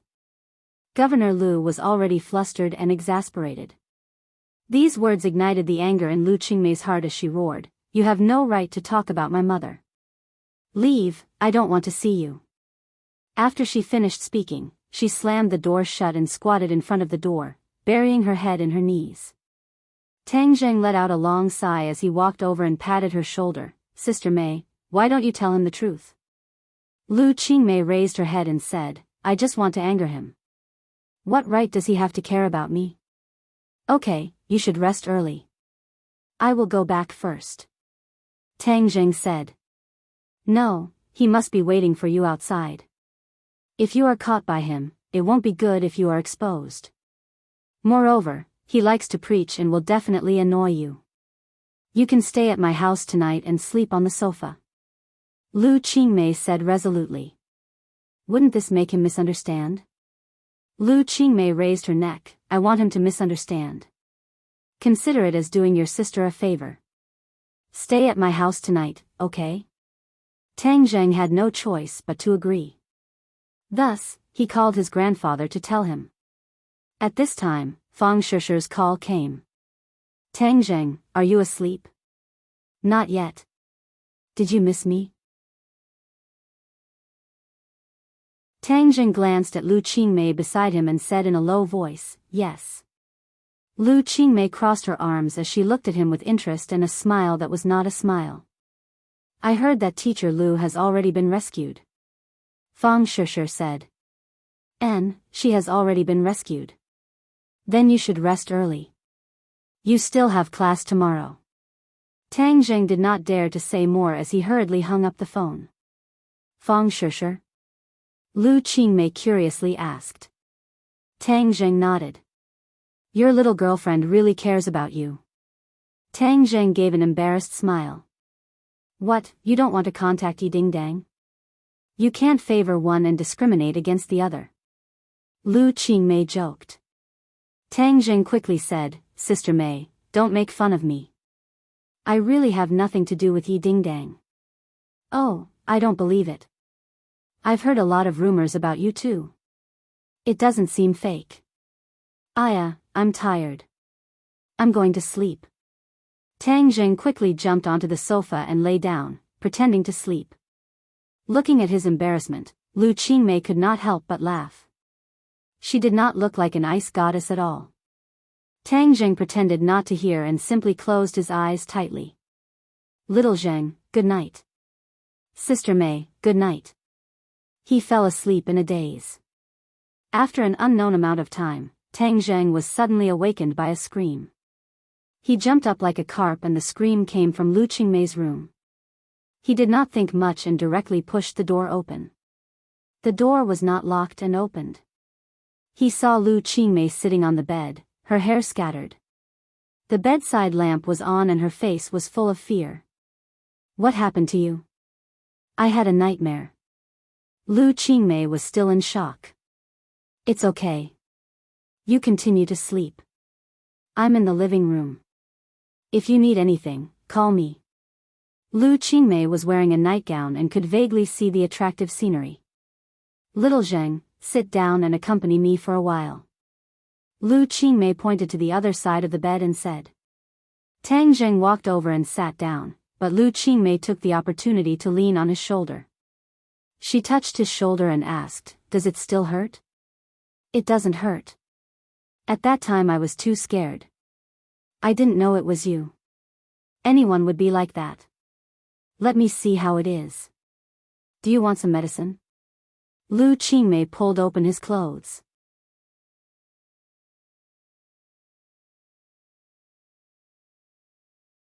Chapter 155. The teeth marks on Tang Zheng's shoulder are still clear, and the blood has already flowed out. Lu Qingmei gently stroked the wound and said self-reproachfully, "It must be very painful. How could you say it doesn't hurt?" Tang Jing smiled. "It really doesn't hurt." Lu Qingmei snorted and rolled her eyes. "Why don't you bite me and return it?" Looking at the white and tender skin under her nightgown, Tang Jing shook his head. "I can't do it. If other teachers and students knew that I bit you, I'm afraid they would tear me apart alive." Lu Qingmei couldn't help but cover her mouth and laugh. "I didn't expect you to be so humorous sometimes." She gently let go of his clothes and said, "I can't sleep. Why don't you talk to me for a while?" "Okay, what do you want to talk about?" Lu Qingmei rolled her eyes and said, "Let's talk about your life. You and your grandfather. In the future, you will be my little brother. Of course I want to know more about you." Tang Zheng hesitated for a moment, then began to talk about all kinds of things since he could remember. Lu Qingmei listened quietly. This was a story that wasn't very happy. In fact, the protagonist's life was very bitter. However, she didn't feel any resentment from Tang Zheng. Instead, she felt the faint warmth of mutual dependence with his grandfather that made the listener feel particularly moved. 9 She gradually realized how ridiculous the misunderstanding she had of Tang Zheng in the past was. He was strong, optimistic, and confident. These seemingly ordinary characters mixed together to become the living person that Tang Zheng was. He didn't have a high and mighty radiance, but he was so real and kind. "That's all about me. It's nothing special," Tang Zheng said with a smile. His smile was clean and bright, as if it could dispel the night. The haze in Lu Qingmei's heart gradually dissipated. Lu Qingmei's mouth finally bloomed with a trace of a smile. She yawned and said, "Let's sleep. We still have to go to school tomorrow." Tang Zheng pretended to get out of bed, but was stopped by Lu Qingmei. "Sleep with me. I don't want to be alone. I'm afraid of having nightmares again." "This isn't a good idea." Tang Zheng hesitated as he looked at the beauty in front of him. Lu Qingmei saw that his eyes were looking at her nightdress. She didn't feel disgusted. Instead, she smiled and knocked his head. "What are you looking at? You're not honest. You're my younger brother. Can't you accompany your elder sister for a while?" "Then, all right." Lu Qingmei lay down and pulled Tang Zheng to lie down as well. Then, she leaned half of her body into his embrace. That embrace was as warm as it was during the day, making her feel particularly at ease. She slowly closed her eyes, and unknowingly, she had already fallen asleep. But Tang Zheng was unable to fall asleep as he looked at the beautiful face that was inches away from him, as well as the soft half of her body that was leaning against him. He could clearly see the snow-white half of her body through the collar of her nightgown. She was not wearing a bra, so even though there was no way to get a full view, this half of her face was even more alluring. Tang Zheng couldn't help but think of her naked upper body during the day. His heart fiercely beat and he swallowed a mouthful of saliva. She really wasn't on guard tonight. Tang Zheng was extremely conflicted. As a man who had already tasted the beauty of men and women, facing this kind of temptation was a type of torment.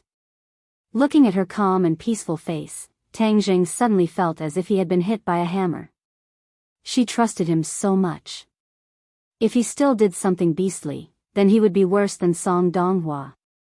He took a deep breath and suppressed the restless flames in his heart. He placed a hand on her waist and used all his strength to close his eyes. He didn't want to miss the beautiful scenery and fell into a deep sleep. The sky turned white and a ray of morning light shined in through the window. Lu Qingmei opened her dazed eyes and found that she was completely lying in his embrace. She was like a little kitten, curled up in his warm embrace. The corners of her mouth curved into a smile that was especially charming under the morning light, as if it could melt everything in the world. She hadn't slept so well in a long time. Last night, she didn't have any dreams. She only felt warm, as if she was soaking in a hot spring. She didn't know why she suddenly trusted him so much. She actually slept in the same bed as him without any defenses. This was something that she couldn't have imagined before. Seeing him peacefully sleeping, her heart moved. Perhaps it was because the two of them had experienced yesterday's matter, so they naturally had a mutual trust and intimacy. She wanted to get out of his embrace, but just as she moved, she found that there was something hard pressing against her lower body. Moreover, it was pressing against her most mysterious place. Although it was separated by clothes, she could clearly feel the hardness. Her entire body trembled as if she had been shocked by electricity. Of course she knew what it was. This was a man's most normal reaction in the morning. She couldn't help but feel a little flustered as her face turned red. She quickly and carefully tried not to touch that thing as she got out of bed. Seeing that he didn't wake up, she let out a sigh of relief. She panicked as she patted her towering chest and quickly left the bedroom. Tang Zhang's sleep was very good. Although it was a bit torturous at the beginning, he didn't feel much after he fell asleep. The sound from the kitchen woke him up. He crawled up and saw that there was no one beside him. He walked out of the bedroom and saw Lu Qingmei busying herself in the kitchen. Quickly go wash up. Breakfast will be ready soon. Lu Qingmei poked her head out of the kitchen and smiled at him. At this moment, Tang Zheng actually felt a little absent-minded. It was as if he was a husband who woke up and saw his wife preparing breakfast in the kitchen. That kind of warm feeling enveloped him and diluted the killing intent that he had accumulated during this period of time. He took a deep breath and drove away these messy thoughts. After washing up, breakfast was already on the table. Breakfast was very simple. There was porridge, eggs, and a small plate of pickles. After eating breakfast, Lu Qingmei dressed up. After a while, she turned into an ice goddess, completely different from the little woman from last night. Let's go. Lu Qingmei actually took the initiative to take Tang Zheng's hand and go downstairs. This scene was coincidentally recorded by a camera in a car in the distance. Lu Qingmei's mini car was towed to the repair shop so she could only take a taxi to work. When the two of them got out of the car in front of the school gate, they instantly attracted everyone's attention. Of course, Tang Zheng also received a lot of attention. Fortunately, Lu Qingmei did not take his hand or else the whole school would have exploded. Lu Qingmei's kidnapping yesterday caused a stir in the city and everyone knew about it. When they saw that she was safe and sound at school, everyone let out a sigh of relief. Fortunately, their goddess was safe and sound. Tang Zheng did not want to continue being the center of attention by her side, so he quickly walked towards the classroom while Lu Qingmei went to the office. There were only 10 days left until the college entrance exam. The atmosphere in the class was clearly tense. Yesterday's matter had come to an end and everyone returned to nervously preparing for the exam. Tang Zheng also did not dare to be careless. He seriously prepared for the exam and gradually integrated himself into this tense and busy school life. But after school, his life was completely different. Lin Hu called to say that Huang Si wanted to see him. What will come will come. Huang Si's underlings had already been scattered by Lin Hu, so the biggest threat now was Huang Si. Obviously, Huang Si had found out that Tang Zheng was the mastermind behind the scenes. So he directly asked to see him instead of Lin Hu and Fire Phoenix. The location was at the Huang family. Tang Zheng hid battle spirit on his body and then accompanied by Lin Hu and Fire Phoenix to this high-walled courtyard. When Tang Zheng got off the car, the two elders nervously looked at him and volunteered, "Young Master Tang, we will accompany you in." Tang Zheng waved his hand. It is not good to have too many people. Whether Huang Si wants to negotiate or fight, I am not afraid of him. You don't need to worry. He had Tian Chanzi's guarantee, so he was not afraid of Huang Si. Seeing that Tang Zheng had already made up his mind, Lin Hu and Fire Phoenix worriedly said, "Young Master Tang, if Huang Si dares to act recklessly, we will rush in. Our people are all hiding behind that small hill. When the time comes, we will directly sweep through his lair." Tang Zheng laughed out loud. "You guys must be addicted to sweeping the field." Lin Hu scratched his head and embarrassedly laughed. "These past few days have been really satisfying. Originally, Hoodlum's lair was under our control. But because the matter is not over yet, we have not opened for business. Once Huang Xi's problem is solved, we can open for business with great fanfare. When the time comes, the money will roll in. Soon. Tang Zheng looked deeply at the old mansion and meaningfully said. Tang Zheng walked towards the old mansion with large strides. Under the watchful eyes of Huang Xi's two subordinates, he walked into the depths of the old mansion. Tang Zheng looked left and right. Although he did not see a single person, he was sure that there were countless pairs of eyes staring at him. He did not care as he swaggered into the main hall of the old mansion. Outside the main hall was a patio with flowers and plants. The lighting in the main hall was dim, but Tang Zheng was still able to clearly see that there was a person sitting in the middle of the hall. A middle-aged man with an imposing aura. There was no way to hide his murderous aura. He did not even try to hide it as he openly let his murderous aura fill the entire main hall. Although there was only one person, the oppressive aura he gave off was much stronger than calling in a house full of people. Tang Zheng coldly laughed, a show of strength? He was not afraid of the other party's show of strength. He was even disdainful as he swaggered in and stood in the middle of the main hall staring at the other party. Huang Xi also stared at him without blinking. This was not the first time he had heard of Tang Zheng's name. In the past, when Huang Xiang suffered at the hands of Tang Zheng, he already had thoughts of killing Tang Zheng. But in the end Yi Tianlei intervened and he had no choice but to give up. But he never would have thought that the two of them would still clash. Moreover, this clash was even more intense as it involved Huang Xi's decades of foundation. This storm caused Huang Xi to feel an unprecedented sense of danger. He did not believe that Tang Zheng was able to incite such a huge storm. He believed that there was someone behind Tang Zheng, and without a doubt, that person was Yi Tianlei. This was the reason why he did not make a move these past few days. He did not give Tang Zheng a thunderous blow and instead invited him to his mansion. He disdained Tang Zheng, but he had no choice but to fear Yi Tianlei.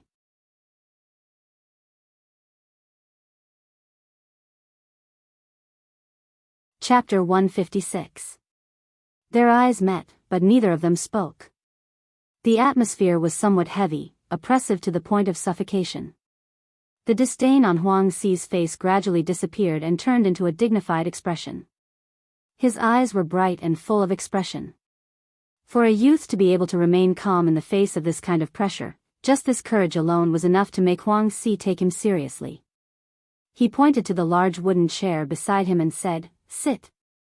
Tang Zheng complied and sat down. The servants served tea, but Tang Zheng did not drink it. This place was filled with danger, and if there was poison in the tea, then he would be finished here. "Young man, do you know what you have done?" Huang Xi asked condescendingly. Tang Zheng shrugged his shoulders and casually said, "I swept your place."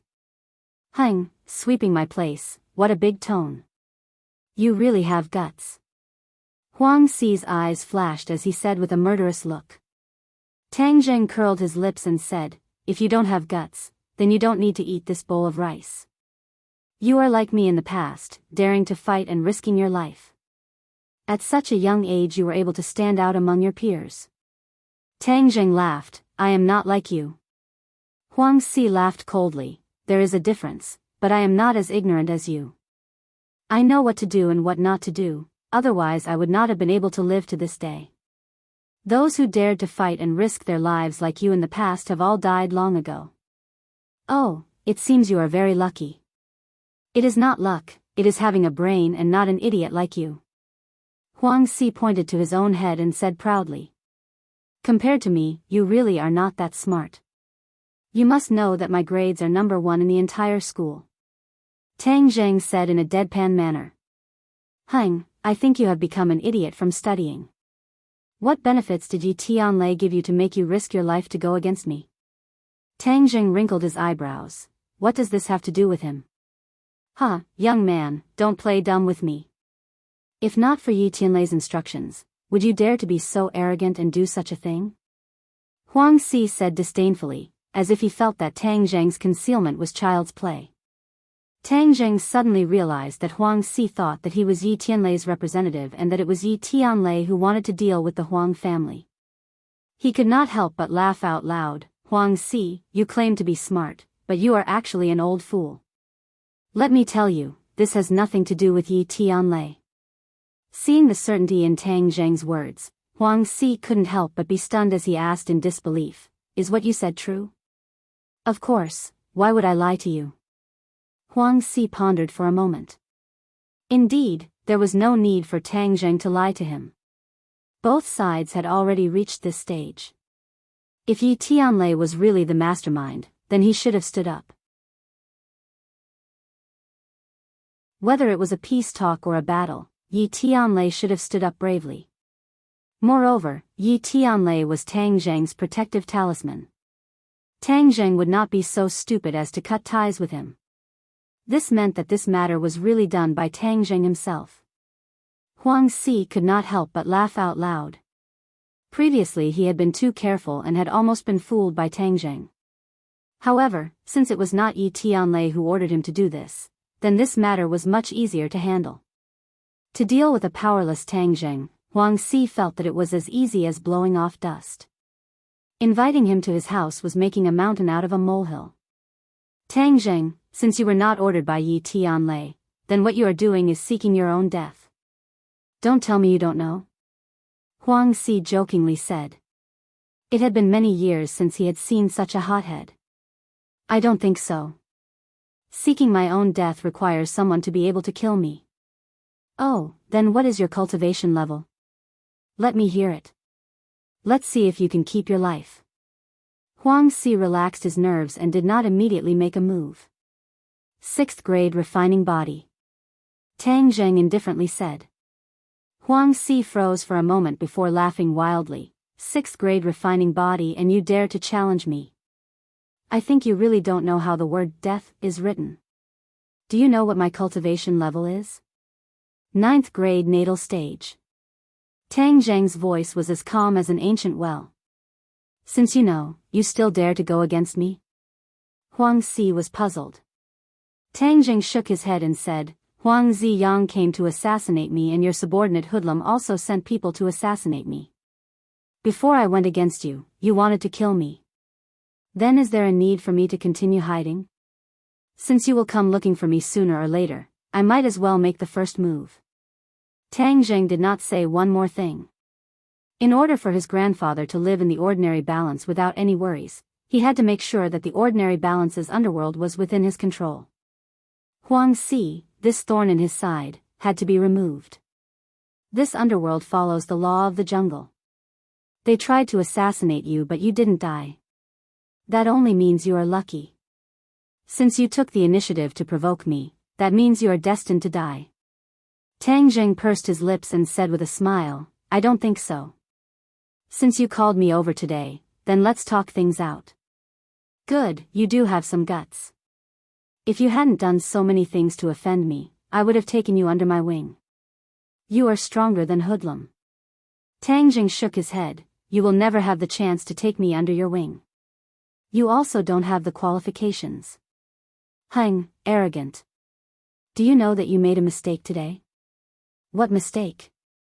Walking into this hall, from the moment you said that you were not ordered by Yi Tianlei, you were destined to die. Oh. Tang Zheng's expression was calm. Then you mean that I shouldn't take off this protective talisman? Of course, but it is already too late. Even if you want to put it back, it will be useless.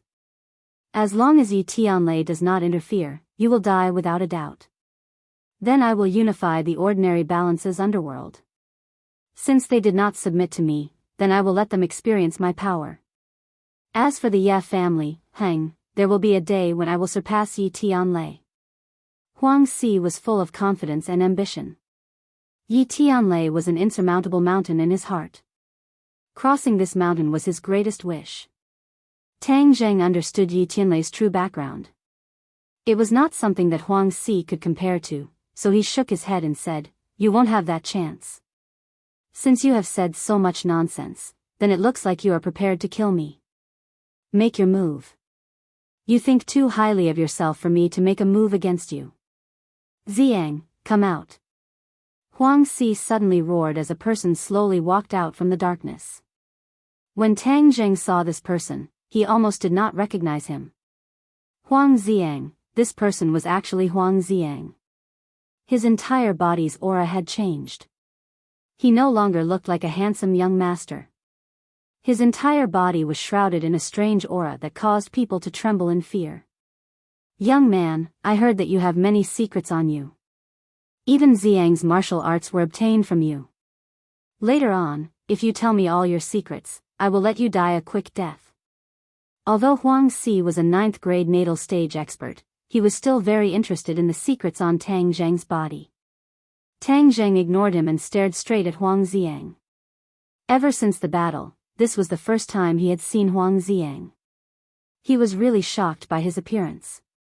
Tian Chanzi, what kind of martial arts did you give him? How did he become like this? It's as if he has gone berserk. Tang Zheng asked curiously. Huang Xiang's strange aura was very similar to that of a demon. Tian Chanzi chuckled, this set of martial arts is good stuff. You will know in a while. Tang Zheng did not continue to ask. Huang Xiang looked at Tang Zheng with a complicated expression. There was hatred, contempt, and an undisguised killing intent. Tang Zheng, today is the day you die. Huang Xiang said with a murderous look. Even his voice had changed. Tang Zheng frowned and said, when you came to the hospital to kill me, you were forced to retreat by an old man, right? Hang, that old fart. After I kill you, I will go find him. He dares to ruin my plans, so he must die. It seems like it was really the king of medicine who saved him. The next time he saw him, he would have to thank him. Tang Zheng shook his head and said, you won't have the chance to kill him. Hang, shameless boasting. Huang Xiang said with disdain. Xiang, don't waste words with him. Capture him first and force out his secret. With his secret, perhaps our Huang clan will be able to suppress the Ye family in the future. Huang Xi ordered. Relax, he won't be able to stir up any waves. I will slowly torture him until he dies. Huang Xiang said with a cold smile, causing others to tremble in fear. Little brat, later on don't use your true fire on him. It would be bad if he was burnt to a crisp. Leaving him alive will be of great use. Tian Chanzi warned. He is a 1st grade natal realm cultivator and I am a 6th grade body refining cultivator. If I want to win against him, I am afraid it will be very difficult. Tian Chanzi, what method do you have? Don't hide it and quickly tell me. Hi hey, little brat, until the very end, how can I reveal my trump card? You should fight first. Remember, fighting is one of the best ways to increase your cultivation. Huang Xiang is the best opponent for you to train with. Tang Zheng was helpless, but he did not feel any pressure. Since Tian Chanzi did not want to say anything, then he would fight in peace. He really did want to fight. The great battle was about to begin. Huang Xiang approached Tang Zheng step by step. His movements were not very fast, but with every step he took, his aura condensed by a bit. When he finally arrived in front of Tang Zheng, his aura had already condensed to the peak. Huang Xi stared at his son without blinking. He was also very curious about the martial arts his son practiced. This was the first time he saw Huang Xiang in action. He was both excited and proud. The Huang family finally had a successor. Tang Zheng did not move. He watched as Tang Zheng approached, but his entire body's aura had already condensed. When the opponent came close, the two looked at each other with tacit understanding and then attacked at the same time. In the time it took to take a breath, the two disappeared from their original position. In the next second, a fierce collision sound exploded in the air. The two figures flew backwards. Tang Zheng bounced off a pillar in the hall and stopped his retreat. He then rushed forward again. Huang Xiang also retreated a few steps. The limestone floor under his feet shattered, leaving behind 2 long scars. This was the first time Huang Xi saw Tang Zheng in action. Just by seeing the first move, his face could not help but become serious. Tang Zheng was far more powerful than he had imagined. Kill. Huang Xiang gave a loud roar as he fiercely stomped his foot on the ground. Peng! Stone fragments flew into the air as he casually pushed them in a circle. These stone fragments were like a rain of bullets that filled the sky, bringing with them the aura of death as they shot towards Tang Jing, densely packed and covering the earth.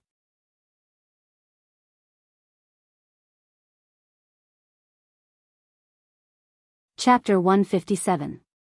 Facing this barrage of attacks, Tang Jing could only helplessly pull out Battle Soul. With a flash of light, a large number of sword images appeared, peng peng peng. The stone fragments were all blocked and fell to the ground. Tang Jing was completely unscathed. Then, he swung his sword downwards with a terrifying aura. Huang Xiang's eyes flashed with astonishment as he had never seen Tang Jing's sword before. At the same time, he hurriedly dodged. Kacha! Battle Soul fell on the floor, creating a crack that extended from the center of the hall to Huang Xi's feet. It was like a spirit snake. Peng! Huang Xi stamped his foot on the ground, causing the cracks to abruptly stop. If he had not used his own strength to block this sword, who knows how far this force would have traveled. His eyes turned cold as he stared at Tang Jing and said, "What a powerful sword technique." Huang Xiang's eyes flashed as he pounced forward. His 5 fingers formed a claw and the air seemed to be torn apart as he quickly attacked Tang Jing. Tang Jing used his heaven-flying immortal's sword technique and Battle Soul welcomed the attack. The nimble sword technique made Huang Xiang not dare to approach. "You think this is enough to stop me? Don't even think about it." Huang Xiang roared as both of his hands pierced through the sword light. Isn't he afraid of being cut off? Tang Jing was puzzled, but in the next second, he knew what his opponent was relying on. With a ding-dang sound, Battle Soul slashed at his arm, creating a burst of sparks. It turns out that his arms were covered with stainless steel, no wonder he was so fearless. Huang Xiang's face flashed with hostility as he proudly said, "Now you know how powerful I am." Tang Jing coldly snorted as he attacked with his sword. Immediately, the ding-dang sound rang out incessantly as the two dodged. All that could be seen was sparks bursting out and shadows flipping. In this large hall, only the two of them were left. Huang Xi finally let out a sigh of relief and secretly said, "Ziyang's martial arts is indeed powerful. In time, he will surpass me. In the future, I will be relieved to hand over my family business to him." After a fierce battle, both of them fought more and more valiantly. However, their consumption was considerable. After all, Huang Xiang's cultivation was stronger and he gradually gained the upper hand. However, Tang Jing's otherworldly flying immortal swordsmanship was not an undeserved reputation. It made Huang Xiang hesitate to attack, so he was temporarily unable to obtain victory. "We can't go on like this. We have to find a way to break through." Tang Jing pondered. Suddenly, he had a flash of inspiration. Yes, use the body lock technique. Tang Jing was worried about exposing his identity as a cultivator, so he had never used this spell on anyone before. But now he couldn't care less. Moreover, one of the advantages of this spell was that the other party would mistake it as a pressure point technique and wouldn't connect it to his identity as a cultivator. Thus, when the two of them were once again close to each other, Tang Jing silently chanted an incantation. Heaven and earth's spiritual energy slightly vibrated and rapidly attacked Huang Xiang's pressure point. Huang Xiang's attack came to an abrupt halt in front of Tang Jing. His eyes were filled with disbelief as he roared, "What's going on? Pressure point technique?" He clearly discovered that Tang Jing was not even close to his body, yet his pressure point was still sealed. This was truly unheard of. Tang Jing did not give him any time to be shocked. He casually grabbed him and placed Battle Soul's sharp blade on his neck. Huang Xi originally had an expression of watching a good show, but upon seeing this scene, he jumped up from his chair and was inexplicably shocked. Air pressure point technique. Tang Jing curled his lips. This was a body lock technique. What air pressure point technique? This guy doesn't know what's good for him. Huang Xi was still in a state of shock as he asked again, "Who exactly are you?" How can a 6th grade body refinement cultivator use air pressure point technique? Isn't air pressure point technique a high-level martial art that only great scholars can use? Tang Jing coldly laughed. Why do you care so much? The most important thing is that your son is now in my hands.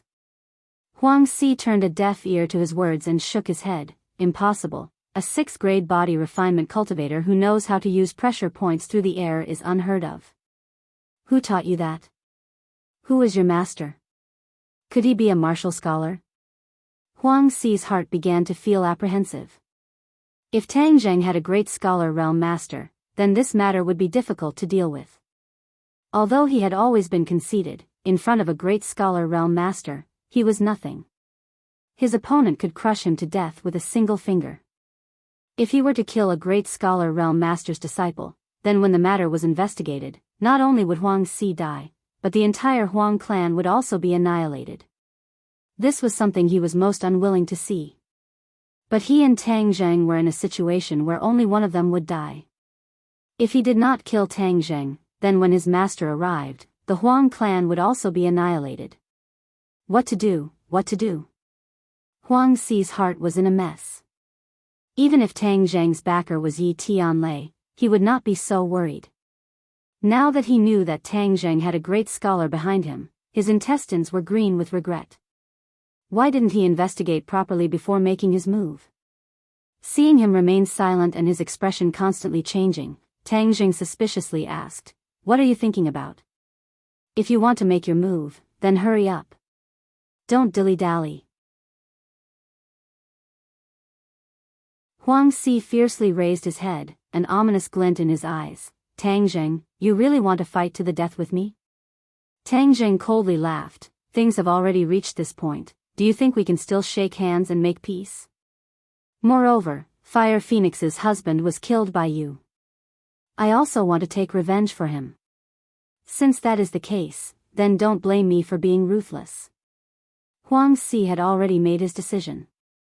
With a low roar, he charged forward like a ghost. Before Tang Zheng could react, he had already arrived in front of him. With a grab of his hand, the space in front of Tang Zheng seemed to have been sucked away, causing him to feel suffocated. This was the might of a 9th grade natal stage master. Tang Zheng had previously exchanged blows with Yi Tianlei, but Yi Tianlei had intentionally suppressed his strength. Tang Zheng did not have such a deep feeling.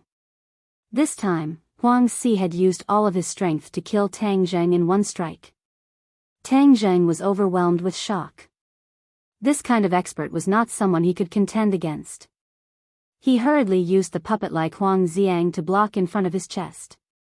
Suddenly, he felt his hands become empty. Huang Xiang had actually been taken away by Huang Si. Damn it, so Huang Si's move was just a feint. His main goal was to save Huang Xiang. Tang Zheng did not counterattack. Instead, he hurriedly retreated. As expected, Huang Si lifted his son with one hand and swept out with his leg. It really had the power to sweep away 1,000 soldiers. Tang Zheng did not dare to use his body to block this attack like he did with Hoodlum. He hurriedly retreated and waved Battle Spirit in front of his chest. So, a black sword light shot out from Battle Spirit like a raging black flame. Huang Si was shocked. He stopped his attack and exclaimed, "What is this?" Tang Zheng sneered. Of course he would not tell him that this was his treasure. Just now when he was fighting with Huang Xiang, he had purposely suppressed Battle Spirit's light. Now that it was released, although it was black, it was still very eye-catching. "Treasure sword, this is a real treasure sword. Father, you must snatch it." Huang Xiang shouted in surprise. Huang Si had never seen such a treasure sword before. He was both surprised and happy. If he had this treasure, then even if he were to fight with Yi Tianlei, he would not be defeated. This treasure sword in your hands is like casting pearls before swine. Give it to me. Huang Si reached out with his hand, wanting to snatch Battle Spirit. But how could Tang Zheng let him do as he wished? With a flick of his wrist, a sword light shot out. This sword light was much more powerful than the previous one. It intertwined into a black sword light that emitted an aura of death. Battle Spirit even let out a resounding sword cry, like the cry of a dragon or tiger. Huang Xi's face was filled with indescribable shock. This treasure sword far exceeded his imagination. He must obtain it. Immediately, he used all of his strength. In an instant, Tang Zheng's face was filled with afterimages. This was the essence of the spring kick. Hoodlum had only scratched the surface. Tang Zheng could not see his opponent's figure clearly. He could only wave Battle Spirit while retreating. I wonder if the body lock technique will have any effect on him. Tang Zheng thought. But since he could not see Huang Xi's figure, he could not chant the incantation to attract the heaven and earth spiritual qi to attack his meridians. Tang Zheng bitterly held on. But the difference between the two of them was too great. Peng, a kick landed on his body and he flew out like a kite with a broken string. So. A figure flashed as Huang Xi finally appeared from the shadows of his legs and flew towards Tang Zheng, grabbing the battle spirit sword in his hands. Tang Zheng's entire body was in pain. It was as if his bones were about to fall apart. Huang Xi's spring kick was indeed powerful. Seeing that Huang Xi was already in front of him, he was about to grab battle spirit. Now's the time. Body lock technique. Tang Zheng endured the pain and silently chanted the incantation. The heaven and earth spiritual qi rushed towards Huang Xi's meridians. Huang Xi was in midair when his body suddenly froze and fell to the ground. His expression changed abruptly, and he roared loudly. Crackle, crackle, crackle, crackle sounds rang out from within his body, and then he regained his freedom. All of the heaven and earth spiritual qi was actually forced out by him, causing the body lock technique to lose its effect, but Tang Zheng also took advantage of this short period of time to steadily land on the ground and retreat far away. War Soul's sword was held horizontally in front of his chest as he cautiously looked at the opponent. Huang Xi's face was extremely gloomy, but he was extremely excited. It really is the air pressure point strike. Powerful, powerful. He gasped for breath as if he could not suppress the excitement in his heart. No wonder you are so fearless. So you have such a high-level martial art. Tang Zheng, I will catch you. I must catch you. As long as I learn this high-level martial art, who cares about Yi Tianlei? Even Feng Ximiang together will not be my match. All of them will die. Huang Xi's eyes gradually glowed like a pervert seeing a peerless beauty. He did not hide his desire. Tang Zheng sneered, wishful thinking. The heavens are really helping me, Huang Biao. Little brat, your void pressure point strike is still too weak. If your cultivation was just a bit higher, your void pressure point strike would have been able to control me. Huang Xi said fearlessly. Tang Zheng was filled with hatred. If his cultivation was high enough, he would be able to draw in more heaven and earth spiritual qi. He would not even need to fight and Huang Xi would be completely under his control. Why would he need to run for his life and kill here and there? Huang Xi once again launched an attack. This time he was even more careful. Inner qi filled his meridians to guard against Tang Zheng's air pressure point strike.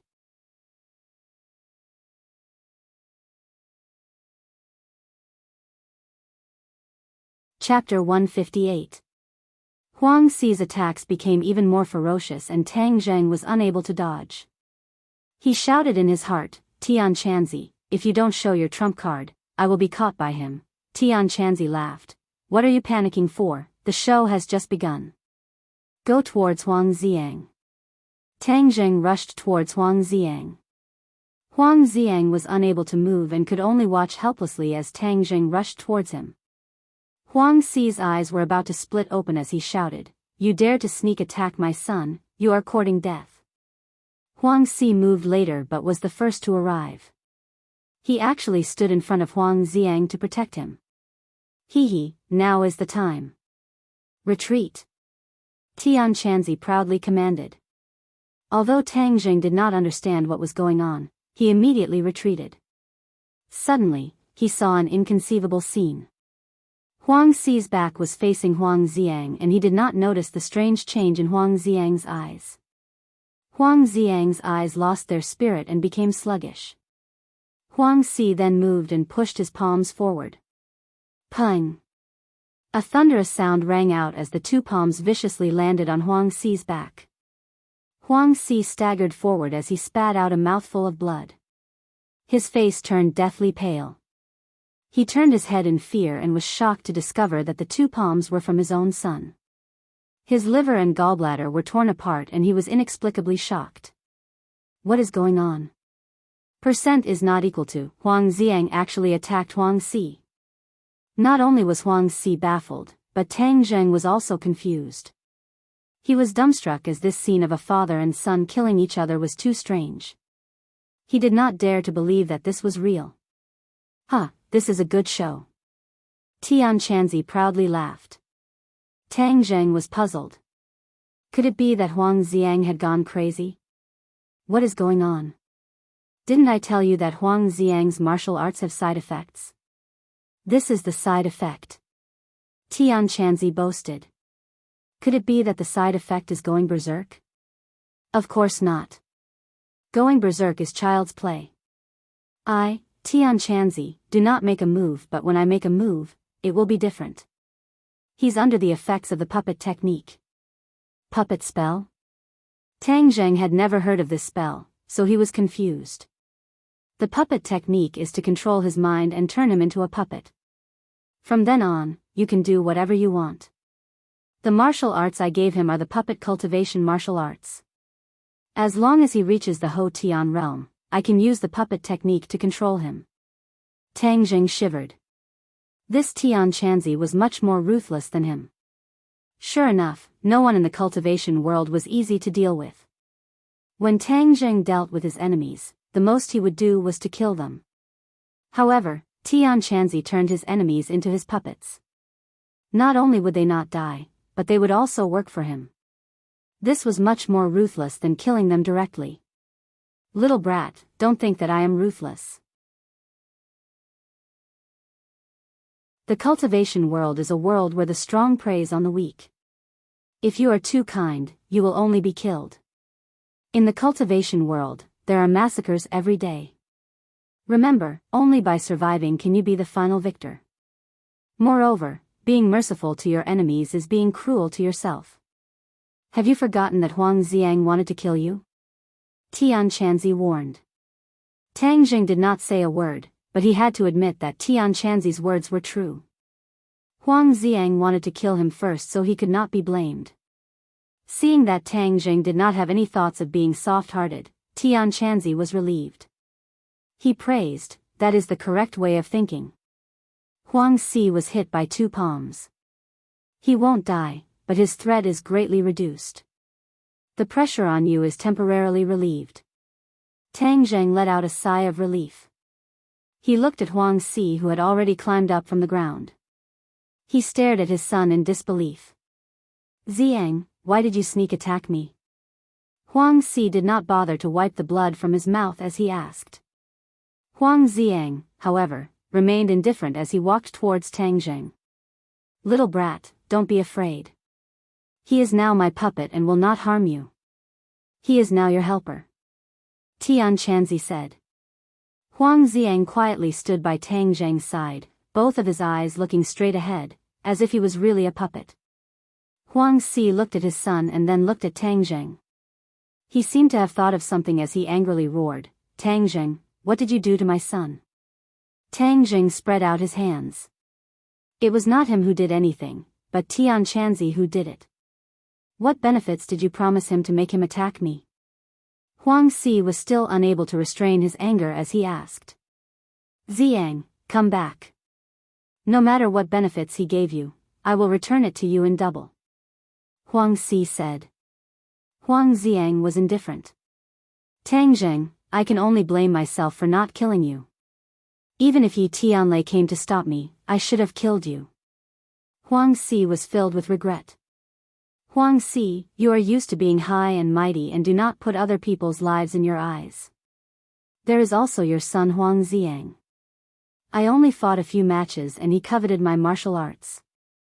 He wanted to kill me and steal my martial arts. He did not even hesitate to kidnap my family. Hung, now it is your turn. Now you know the pain, but it is too late. There is no medicine for regret in this world. Tang Jing thought back to the time when his grandfather was almost destroyed by Huang Xiang. He still had a stomach full of anger. In the past, the Huang clan did not put him in their eyes and did not treat his life as their own. This was the reason for the current situation. They could not blame Tang Jing. If they wanted to blame someone, they could only blame themselves. Huang Si was speechless. The killing intent in his eyes intensified as he roared, "No matter what kind of bewitching potion you fed him, as long as I kill you, there will be no more problems. When the time comes, I will kill your family too. Everyone related to you, they will all die." Tang Zhang's eyes also flashed with killing intent. "Since that is the case, then I will kill you first. Hand over your life." Huang Si roared and rushed forward. Before Tang Jing could move, Huang Xiang had already rushed forward. His movements were faster than before and his attacks were more ferocious. After he becomes a puppet, his attack power will increase. Tian Chanzi explained. Tang Jing nodded his head and did not move. He quietly watched the scene unfold before him. The two of them quickly began to fight. The entire hall looked like it was crushed by a heavy machine. It was a complete mess. The commotion here was too big. Dozens of people rushed over after hearing the news. When they saw the father and son fighting each other, they were all stunned and did not dare to step forward. "Kill that brat Tang Jing for me," Huang Si angrily ordered. Immediately, everyone brandished their weapons and attacked Tang Jing. Facing these ordinary thugs, although there were many of them, Tang Jing was not afraid at all. Those who attacked him were all knocked to the ground. "Kill!" Suddenly, an earth-shattering battle cry sounded from outside the old house. Then, a large group of people rushed in with Fire Phoenix and Lin Hu at the front. When the two of them heard the commotion outside, they gathered their subordinates and rushed in. They definitely could not let anything happen to Tang Jing. Unknowingly, Tang Jing had already become their backbone. But when they rushed in and saw the scene before them, their jaws dropped to the ground. The one fighting with Huang Si was not Tang Jing but Huang Xiang. Lin Hu and Fire Phoenix looked at each other, unable to comprehend the situation. "Let's deal with this group of people first," Lin Hu said. Fire Phoenix nodded her head and led her subordinates to charge over, knocking the people around Tang Jing to the ground. Immediately, the hall quietened down as everyone stared at the strange battle unfolding before them. Lin Hu asked in a low voice, "Young Master Tang, what is going on here?" Tang Jing shook his head and said, "How did you guys come in?" "We heard the commotion. That old fox Huang Si is very cunning. We were worried about your safety so we rushed in," Lin Hu explained. Fire Phoenix excitedly said, "It seems like our worries were unnecessary. Young Master Tang really has a way. He actually made this pair of big and small foxes fight each other. This Huang Xiang is really powerful. His progress is too fast. He can actually contend with that old fox. Could it be that he is also a 9th grade natal stage? That can't be right." Lin Hu stared with wide eyes at the fierce battle between the two and could not help but sigh. Huang Xiang is a 1st grade natal stage but Huang Si is already heavily injured so the two of them are evenly matched. Tang Jing explained. Fire Phoenix glared at Huang Si, the anger in her eyes surging upwards as she thought of her dead husband. "Young Master Tang, I will go help. We must definitely kill that old fox," Fire Phoenix said while gnashing her teeth. Tang Jing shook his head and said, "Don't act rashly. Your cultivations are too low. If you go you will only give Huang Si a chance to counterattack." Lin Hu and Fire Phoenix looked at each other and lowered their heads in shame. Seeing this, Tang Jing knew that he had hit their weak spot. These two could be considered experts to normal people but to true experts, they were too weak. "When we return I will give you two a set of martial arts. You two can figure it out yourselves." It should be able to increase your cultivation. Tang Jing prepared to give the martial arts that he had given to Feng Yong to the two. The two raised their heads in surprise and looked at Tang Jing eagerly and gratefully said, "Thank you, young Master Tang." Huang Xiang became more and more courageous as he fought. Even after taking a few kicks, he did not shrink back as if he did not know pain. This was a true puppet.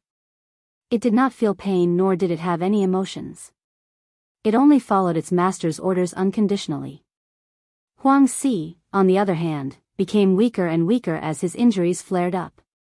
He had already taken a few hits from Huang Xiang and he gradually discovered something strange. Huang Xiang's eyes were lifeless as if he did not remember him. Moreover, every move was a killing move. "Xiang, quickly wake up. What happened to you?" Huang Si roared, but Huang Xiang turned a deaf ear to him. Huang Si suddenly turned his head and saw Tang Zheng and the others and roared, "Lin Hu, Fire Phoenix, you two also came. Do you think that with Tang Jing you can defeat me?" Lin Hu coldly smiled and said, "Huang Si, if we don't defeat you, will you not deal with us? In the ordinary balance, everything had to be done according to your wishes. I, your father, have had enough of this kind of life." Fire Phoenix angrily said, "Huang Si, that year you killed my husband. Today I will kill you. Is that not the right thing to do?" Fire Phoenix, that year I should have listened to Hoodlum's advice and killed you. I did not think that I would have nurtured a tiger. Huang Si said regretfully. "Hang, today you will not be able to kill me. I will kill you." While Huang Si was distracted, Huang Xiang's attack arrived. One claw clawed at Huang Si's back, tearing out a piece of flesh. The other palm struck Huang Si's chest, causing him to fly out like a cloud.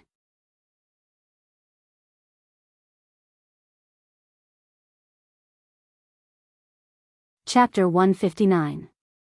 Huang Si flew towards the entrance of the hall and turned his head to look at Huang Xiang. His eyes were filled with despair as he did not know why his son would want to kill him. Now that he was heavily injured and Tang Zheng was glaring at him from the side, he could not continue to stay here or else he would die. Huang Si did not want to die, he wanted to escape and then take revenge. Thus, he borrowed the momentum to fly out. Grabbing onto the eaves, he leapt up to the roof. The sound of footsteps could be heard from the roof. The old fox wants to escape. Fire Phoenix was shocked. If he managed to escape, then there would be a lot of trouble in the future. Being watched by a 9th grade natal stage expert hiding in the shadows, no one would be able to live a peaceful life. If he were to attack them one by one, no one would be able to block his attacks and all their previous efforts would be for naught. Chase! Tang Zheng let out a deep roar, and with a push from the pillars of the hall, he and Huang Xiang flew up to the roof at the same time, stepping on the tiles as they quickly chased after each other. Lin Hu and Fire Phoenix left behind a few of their younger brothers to watch over Huang Si's men before they also rushed out of the old house and chased after them. From afar, they could see that under the moonlight, the three of them were like cheetahs as they rushed towards the forest not far away.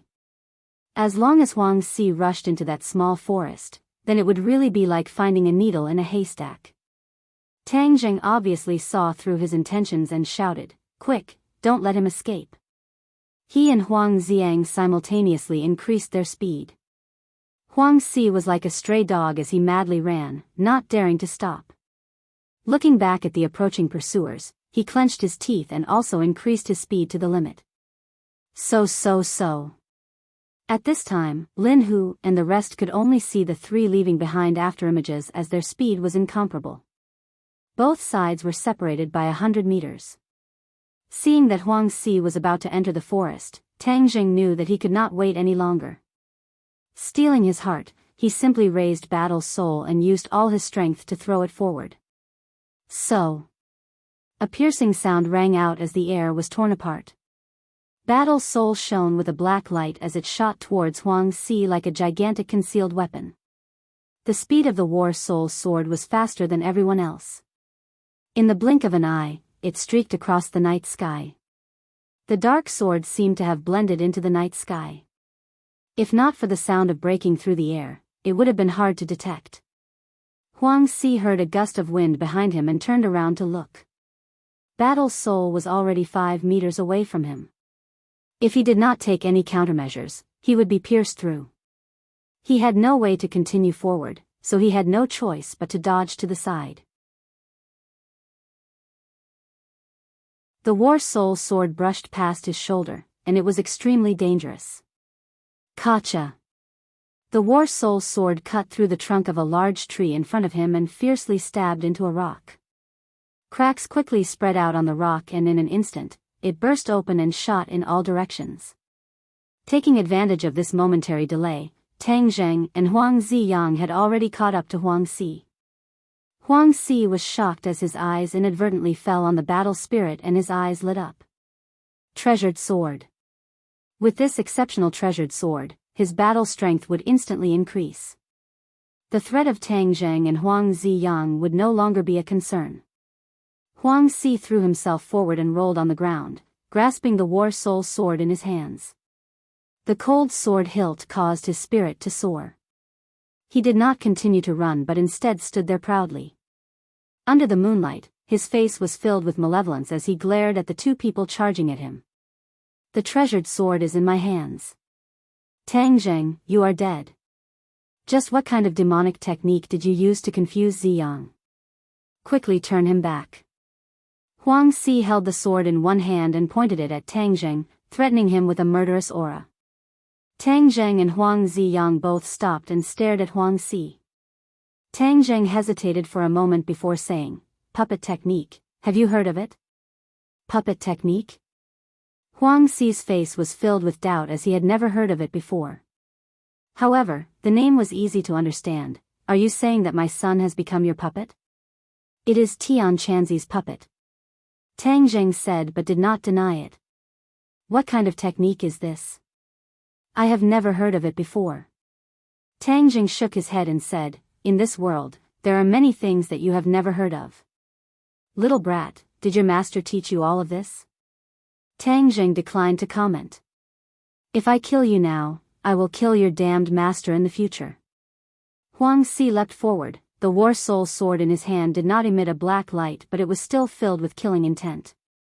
At this moment, Huang Si felt like he was an invincible god of war. His heart was filled with an indescribable self-confidence as his eyes widened and he gave a deafening roar. Kill! Tang Zheng did not dodge and instead charged forward. Huang Ziyang also attacked, one from the left and one from the right, forming a pincer attack. Huang Si acted as if he did not see it. With the treasured sword in hand, what did he have to fear? Shwa! The biting cold sword pierced straight towards Tang Zheng, but Tang Zheng did not stop and instead reached out to grab the war soul sword. Huang Si was overjoyed as this sword would definitely cut off Tang Zheng's arm. Then he would have nothing to worry about. Lin Hu, Fire Phoenix, and the others saw this scene from afar and turned pale with fright. They loudly shouted, "Young Master Tang, be careful." Would Tang Zheng really take the risk? Of course not. Was the war soul sword an ordinary treasured sword? Of course not. The war soul sword was a treasure and Tang Zheng was its master. Both parties were connected, and with a thought from Tang Zheng, the war soul sword's attack came to an abrupt halt as if it was blocked by an invisible force.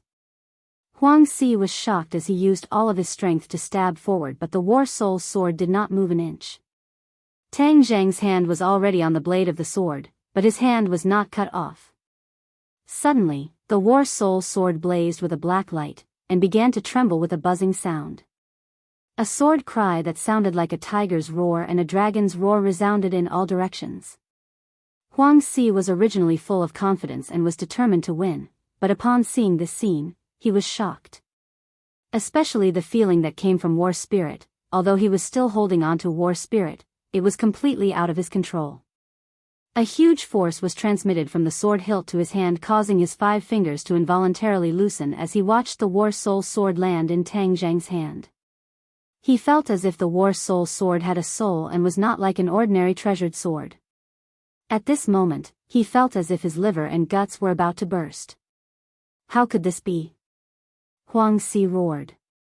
Tang Jing coldly smiled, "This is not a treasure that you can control." Huang Si did not understand the true meaning of this sentence because Huang Xiang's attack had already reached him from the other side.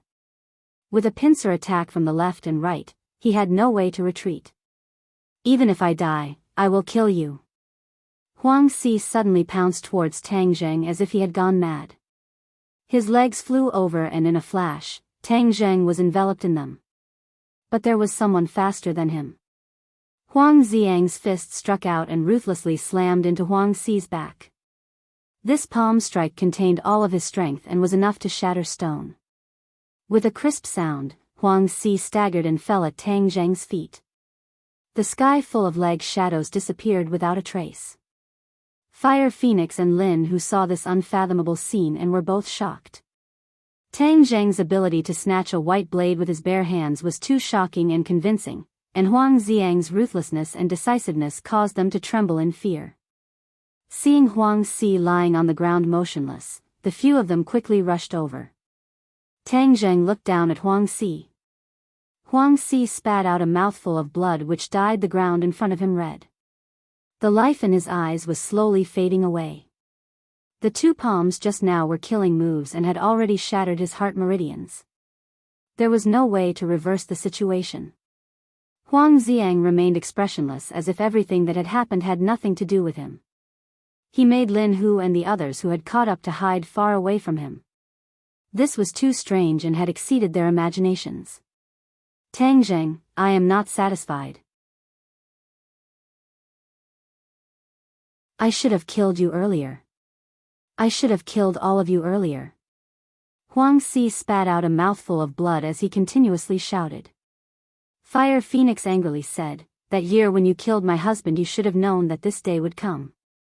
You only have yourself to blame." Huang Si glanced at her and said, "I do not regret it. At the very least, I have lived longer than that dead husband of yours. I was able to rule over Chongheng City and he did not. I am simply stronger than him, haha.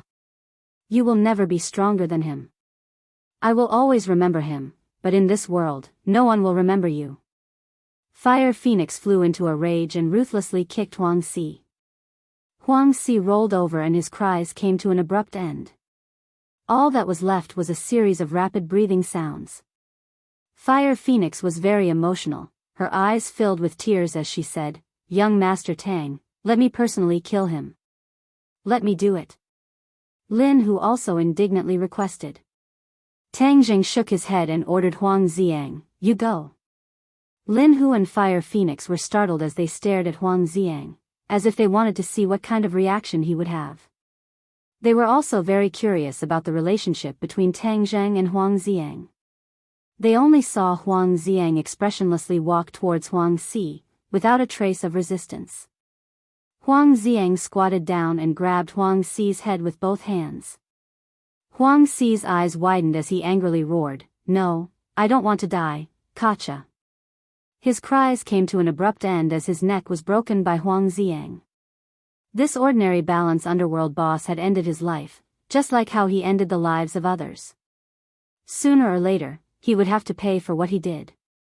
Woo woo woo, suddenly, Fire Phoenix squatted on the ground and wailed, "Huang Si is finally dead. I have avenged you. Do you see? Your spirit in heaven can now rest in peace." Lin Hu let out a long sigh and patted her shoulder. Fire Phoenix sobbed, completely lacking the ruthlessness a boss should have. However, at this time, no one would force her as this was the truest expression of her emotions. Fire Phoenix's cries gradually stopped as she turned towards Tang Zheng and firmly said, "Young Master Tang, you have avenged my husband. From today onwards, I, Fire Phoenix, will be at your disposal." Tang Zheng hurriedly supported her and said, "Everyone will work hard together in the future. We will definitely have a more glorious future." Lin Hu and Fire Phoenix nodded their heads at the same time. "We pledge our lives to follow young Master Tang. Even if we have to go through mountains of blades or seas of flames, we will not hesitate." In this battle, Tang Zheng made Fire Phoenix truly submit to him. This was not only a relationship of benefits but also a type of subservience that strengthened the relationship between both sides. From this moment onwards, Tang Zheng became the true leader of Changheng's underworld and sat on the top seat.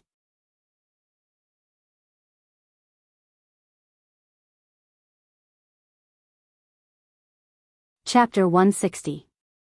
After leaving someone to deal with Huang Xi's corpse, Tang Zheng, Lin Hu, and the others returned to the city by car. The atmosphere in the car was a bit strange. Tang Zheng sat in the middle with Lin Hu and Fire Phoenix beside him.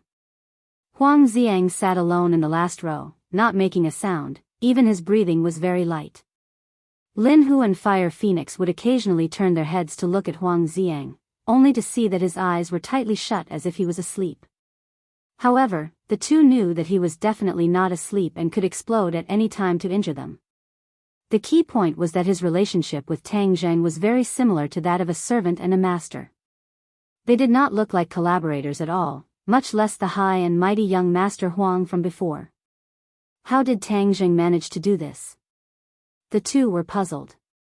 Fire Phoenix gave Lin Hu a look, and Lin Hu hesitated for a moment before asking, "Young Master Tang, how should we deal with him?" Tang Zheng did not turn his head and lightly said, "You guys find a place to put him in order and provide him with food and drink. Don't worry about anything else, he won't run around randomly." But he is Huang Xiang, the famous young Master Huang. Who knows how many people have fallen at his hands? He is also a first-grade natal stage cultivator. What if he hurts someone? Lin Hu carefully asked in an almost inaudible voice, as if he was afraid that Huang Xiang 6 would hear him. Of course, Tang Zheng could not explain that Huang Xiang was a puppet, so he patted Lin Hu's shoulder and comforted him, "Don't worry, he won't cause trouble.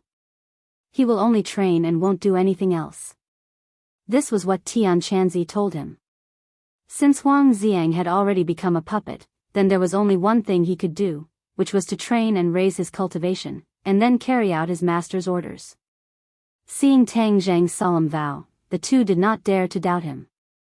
However, they felt that Tang Zheng was even more unfathomable and admired him even more.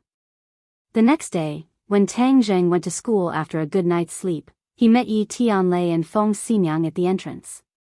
The two's faces were very serious as they purposely sent Yi Dingdang away and then stared at Tang Zheng. "What's the matter?" Tang Zheng suspiciously asked. Looking at the two's expressions, there must be something big. Yi Tianlei said in a deep voice, "Huang Xi is dead, Huang Xiang is missing." Tang Zheng stared blankly for a moment. So it was this matter, and he thought it was something big. Feng Xinyang said, "Little handsome brother, Huang Xi's death is too strange. It is said that he was killed by someone from the underworld. However, Huang Xi's cultivation is at the 9th grade natal stage. In the ordinary balance, there is no one who is his opponent. As for Huang Xiang, it is said that he has already broken through to the 1st grade natal stage. You and Huang Xiang have a conflict and we are worried that he will do something to you, so we came to remind you not to run around. If you don't mind, you can come to our house to stay for a few days." Feng Xinyang's concern was expressed in her words. It was really like the concern of a husband and a mother for their future son-in-law. "In a while, I will be going to Beijing. Dingdang will also be going to Beijing to study in the future. Therefore, it is best that you get into a school in Beijing for the college entrance exams. In the future, when you go to Beijing, we can take care of each other. Even if Huang Xiang wants to do something, he will still have some restraints." Yi Tianlei said. Tang Zheng felt a warmth in his heart. This family really cared for him. He thought for a while and decided not to hide anything. He directly said, "When Huang Xi died, I was at the scene." "What?" The husband and wife were both shocked. "What happened?" "Huang Xi wanted to kill me, so I killed him." "No, he was killed by Huang Xiang. Right now Huang Xiang is one of my people, but it is not convenient for him to show himself," Tang Zheng said after some consideration. He still could not reveal the matter of his puppet technique to the public. It was too shocking. But this also caused the husband and wife to be stunned. If you asked who the Ye family's biggest opponent in the ordinary balance was, it would undoubtedly be Huang Xi. The two sides had been fighting openly and secretly for many years. Now Yi Tianlei, for some unknown reason, was preparing to let Yi Tianlei return to Beijing. Although Feng Xinyang was not willing, she could only accept it. Therefore, Yi Tianlei did not pay much attention to Huang Si. Who would have thought that Huang Si would die like this, and even be killed by Tang Zheng? The two looked at each other. Their brains were not enough to process this. They stared straight at Tang Zheng, confirming that he was not joking. Little handsome brother, Huang Si is a 9th grade natal stage cultivator. I heard that you are a 6th grade refining body. How did you kill him? Feng Xinyang asked in bewilderment. It was Huang Xiang who caught him off guard. He injured him and then killed him. How did Huang Xiang kill Huang Si? This question was even more puzzling. Tang Zheng shook his head and smiled mysteriously. He did not say anything. The husband and wife knew that this definitely involved Tang Zheng's secret, so it was not convenient for them to ask. However, the two people's hearts were already in a perilous situation. Their gazes towards Tang Zheng changed again and again. Yi Tianlei patted Tang Zheng's shoulder and said earnestly, "Then you are saying that the people in the ordinary balance underworld are all yours? You are that mysterious young Master Tang?" "That is just something they call me for fun." Tang Zheng laughed involuntarily. He did not expect that they would also hear of this name. The new generation is replacing the old. It seems that I really am getting old. Yi Tianlei sighed. This kind of thing was really unimaginable, but Tang Zheng did it. Of course, there was definitely a secret that could not be revealed. However, this showed that Tang Zheng's mysteriousness far exceeded his expectations. Feng Xinyang's eyes gradually lit up. She stared at Tang Zheng with a burning gaze and asked, "Little handsome brother, how have things been between you and that girl surnamed Feng?" Tang Zheng stared blankly and said, "Pretty good." "What's the matter?" Feng Xinyang pointed at Yi Dingdang who was standing not too far away and said, "Don't you think that our family's Dingdang is very ladylike right now?" Tang Zheng stared blankly for a moment. He had already guessed the other's thoughts. She was going to play matchmaker again. As expected, Feng Xinyang said, "Little handsome brother, I think very highly of you. You have to chase after our family's Dingdang. Our family's Dingdang is good at martial arts. In the future, she will definitely be a good wife." Yi Tianlei's brain did not work as fast as his wife. He helplessly looked at Feng Xinyang and shook his head without saying anything. Tang Zheng was really flattered by her enthusiasm. He could not resist and hurriedly said, "I have to go to class. Uncle Yi, Auntie Feng, goodbye." Then he ran away. Feng Xinyang did not forget to call out, "Don't forget my words. You really can consider it." Yi Dingdang saw Tang Zheng run away in a sorry state. She curiously asked, "What did they say to you?" "They didn't even let me hear it." Tang Zheng shrugged and said, "You can ask them." "If I ask them, they won't tell me." "What did they secretly say to you?" "It's like I'm not their daughter and you're their son." Tang Zheng embarrassedly smiled. "Hang, if you don't want to say it then don't say it. Let me tell you, this week I will definitely break through to the 6th grade refining body. Just wait for the announcement to be made to the whole world." Yi Dingdang said in high spirits. Tang Zheng was in disbelief, so fast. Could it be that the Jade Women's Heart Sutra is really that good? Yi Dingdang rolled her eyes at this ignorant fellow and said, "Of course, the Jade Women's Heart Sutra is too compatible with me. My body's qi has become much stronger." Tang Zheng stared at her without blinking. Of course he could not see enough, but he could feel that her inner strength was vigorous. What made him feel even more surprised was that her pure yin qi seemed to have become even denser. What's going on?" "Tian Chanzi, quickly come out. The Jade Women's Heart Sutra you gave her wouldn't be the same as the one you gave Huang Xiang and turn her into a puppet, right?" Tian Chanzi's methods left a deep impression on Tang Zheng. "Brat, don't bite Lu Dongbin like a dog. You don't know how to appreciate good intentions." The Jade Woman Heart Sutra that I gave to this girl is a very high-level martial art. How could it be such a mess? Tang Zheng let out a sigh of relief, but why did the pure yin qi in her body increase? Hey, this is the beauty of the Jade Women's Heart Sutra. Because this martial art is specially designed for women, it can naturally accumulate a woman's pure yin qi. Isn't this just to benefit you, little brat? In the future, when you are together with her, you will be able to obtain even more pure yin qi. I really put a lot of thought into this. Tian Chanzi boasted. Tang Zheng was stunned for a moment. Tian Chanzi, can you not randomly matchmake me? I already have Fang Shishir. You still blame me? I won't lower myself to your level. You will know in the future. Tian Chanzi simply shut up, leaving Tang Zheng helpless. Seeing Tang Zheng staring at her as if he was in a daze, Yi Dingdang couldn't help but shout, Tang Zheng, what are you looking at? Ah, nothing. Tang Zheng returned to his senses.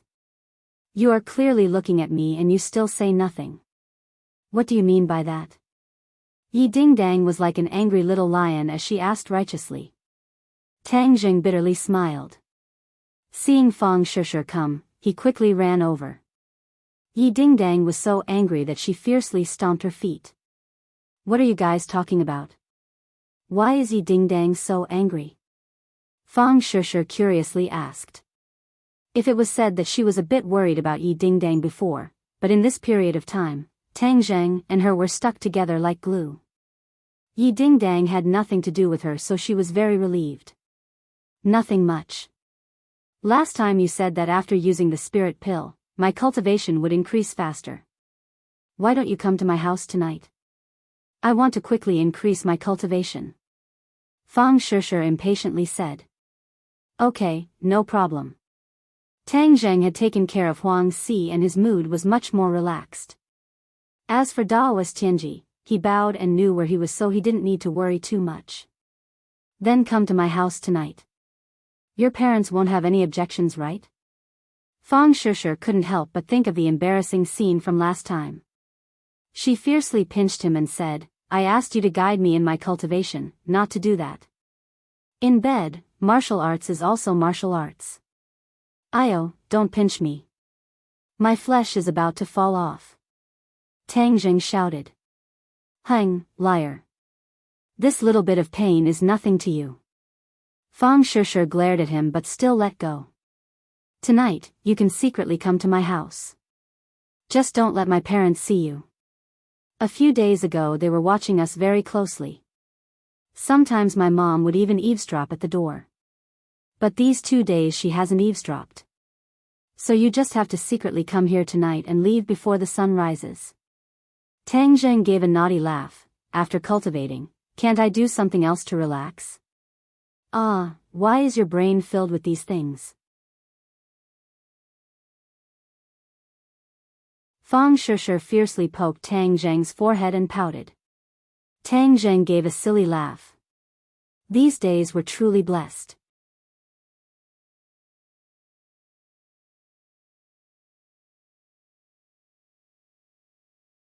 Chapter 161. The night was like water. A figure jumped into the courtyard of a villa and quickly jumped in through a half-open window. The guy who climbed in through the window in the middle of the night was obviously Tang Zheng. With such nimble skills, he was suitable to be a flower thief. Why did you come so late? Fang Shishir asked in a low voice. She had been lying on the bed, quietly waiting for her lover. I'm just worried that your parents aren't asleep yet. Tang Zheng explained. Fang Shishir playfully smiled. You really have the potential to be a thief. Hee, I don't steal things, I specialize in stealing people. I'll steal a beauty like you. Tang Zheng said with a mischievous smile. Fang Shishir raised her fist and punched him. Tang Zheng hugged her and the two's lips kissed. The light of the table lamp was not very bright, but it added a hint of ambiguity to the atmosphere. Don't be naughty, I still have to practice. Fang Shishir said as she escaped from Tang Zheng's evil clutches. Tang Zheng shrugged, took out a small porcelain bottle, and gently poured a spirit pill into her palm. She opened her eyes wide and praised, "Wow, it's really beautiful." In a while, directly swallow it, then use your martial arts to absorb the spiritual energy of heaven and earth and convert it into your own jinqi. Tang Zheng said. So simple? Of course, this is similar to practicing martial arts, but you can gather more spiritual energy of heaven and earth for your use. Fang Shishir nodded, indicating that she understood. She then sat down cross-legged, took the spirit pill, closed her eyes, and began to practice martial arts. Tang Zheng stood guard at the side.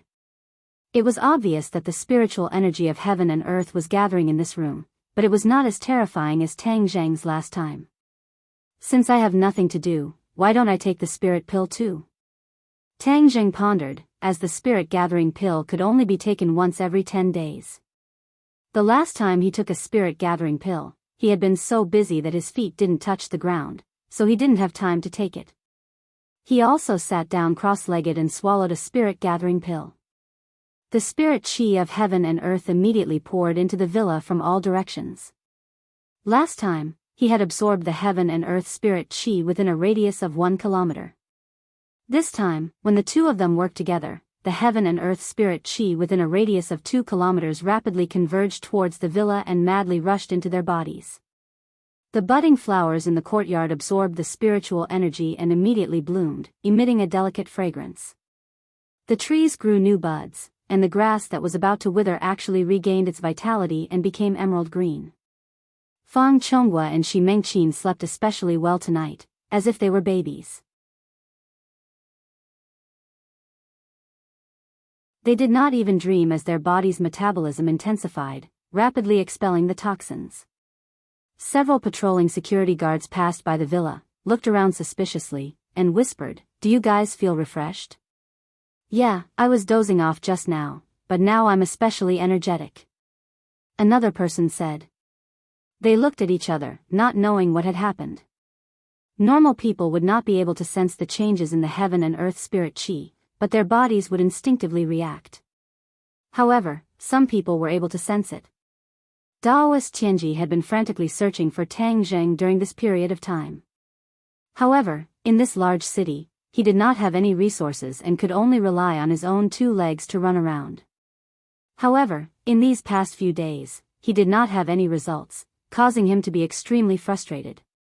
He bitterly looked at the sky and angrily roared, "Little brat, I will definitely find you." Suddenly, his gaze trembled. What's going on? Why is the heaven and earth spirit chi changing so strangely? It seems to be converging towards a certain place. There must be a problem. His eyes lit up as he immediately chased in the direction where the heaven and earth spirit chi was converging. A moment later, he arrived at the villa district. Why are we here again? He had been waiting here for a few days but was unable to find any trace of Tang Zheng. In the end, he had no choice but to give up. However, coming to this place again, he immediately frowned. Could it be that the little brat is still living here? Could it be that such a large movement was also caused by him? But how could there be such a large movement? He looked from afar and discovered that the heaven and earth spirit chi had finally converged into a villa. His heart moved as he excitedly muttered to himself, "Could it be, this is the legendary spirit gathering pill? I heard that the spirit gathering pill is able to gather the heaven and earth spirit chi for one's own use and then produce such an effect." Daoist Tianji was truly excited. He had cultivated for dozens of years but had never been able to refine pills. This was because firstly, he did not have a pill furnace and secondly, he did not have a pill recipe. Only someone like Tang Zheng, who had an old man from 1,000 years ago living in his head, would have such a miraculous pill recipe. That was why refining pills was so simple. For Daoist Tianji, even though he knew that refining pills could help him cultivate, he had no other choice. His breathing became hurried as he stared unblinkingly at the villa. He swallowed his saliva. It must be the spirit gathering pill. Whether it is that little brat or not, I must snatch the spirit gathering pill. As long as I have the spirit gathering pill, my cultivation will definitely increase by leaps and bounds. Thinking of this, he could no longer hold back his excitement and rushed towards the villa. "Who is it? Stop!" Suddenly, the security guards discovered his tracks and quickly chased after him. Last time, after Daoist Tianji's ruckus, the villa district had already strengthened its security. Daoist Tianji did not expect that his tracks would be discovered, but he did not care. No one could stop his determination to obtain the spirit-gathering pill. Thus, he immediately pulled out his sword.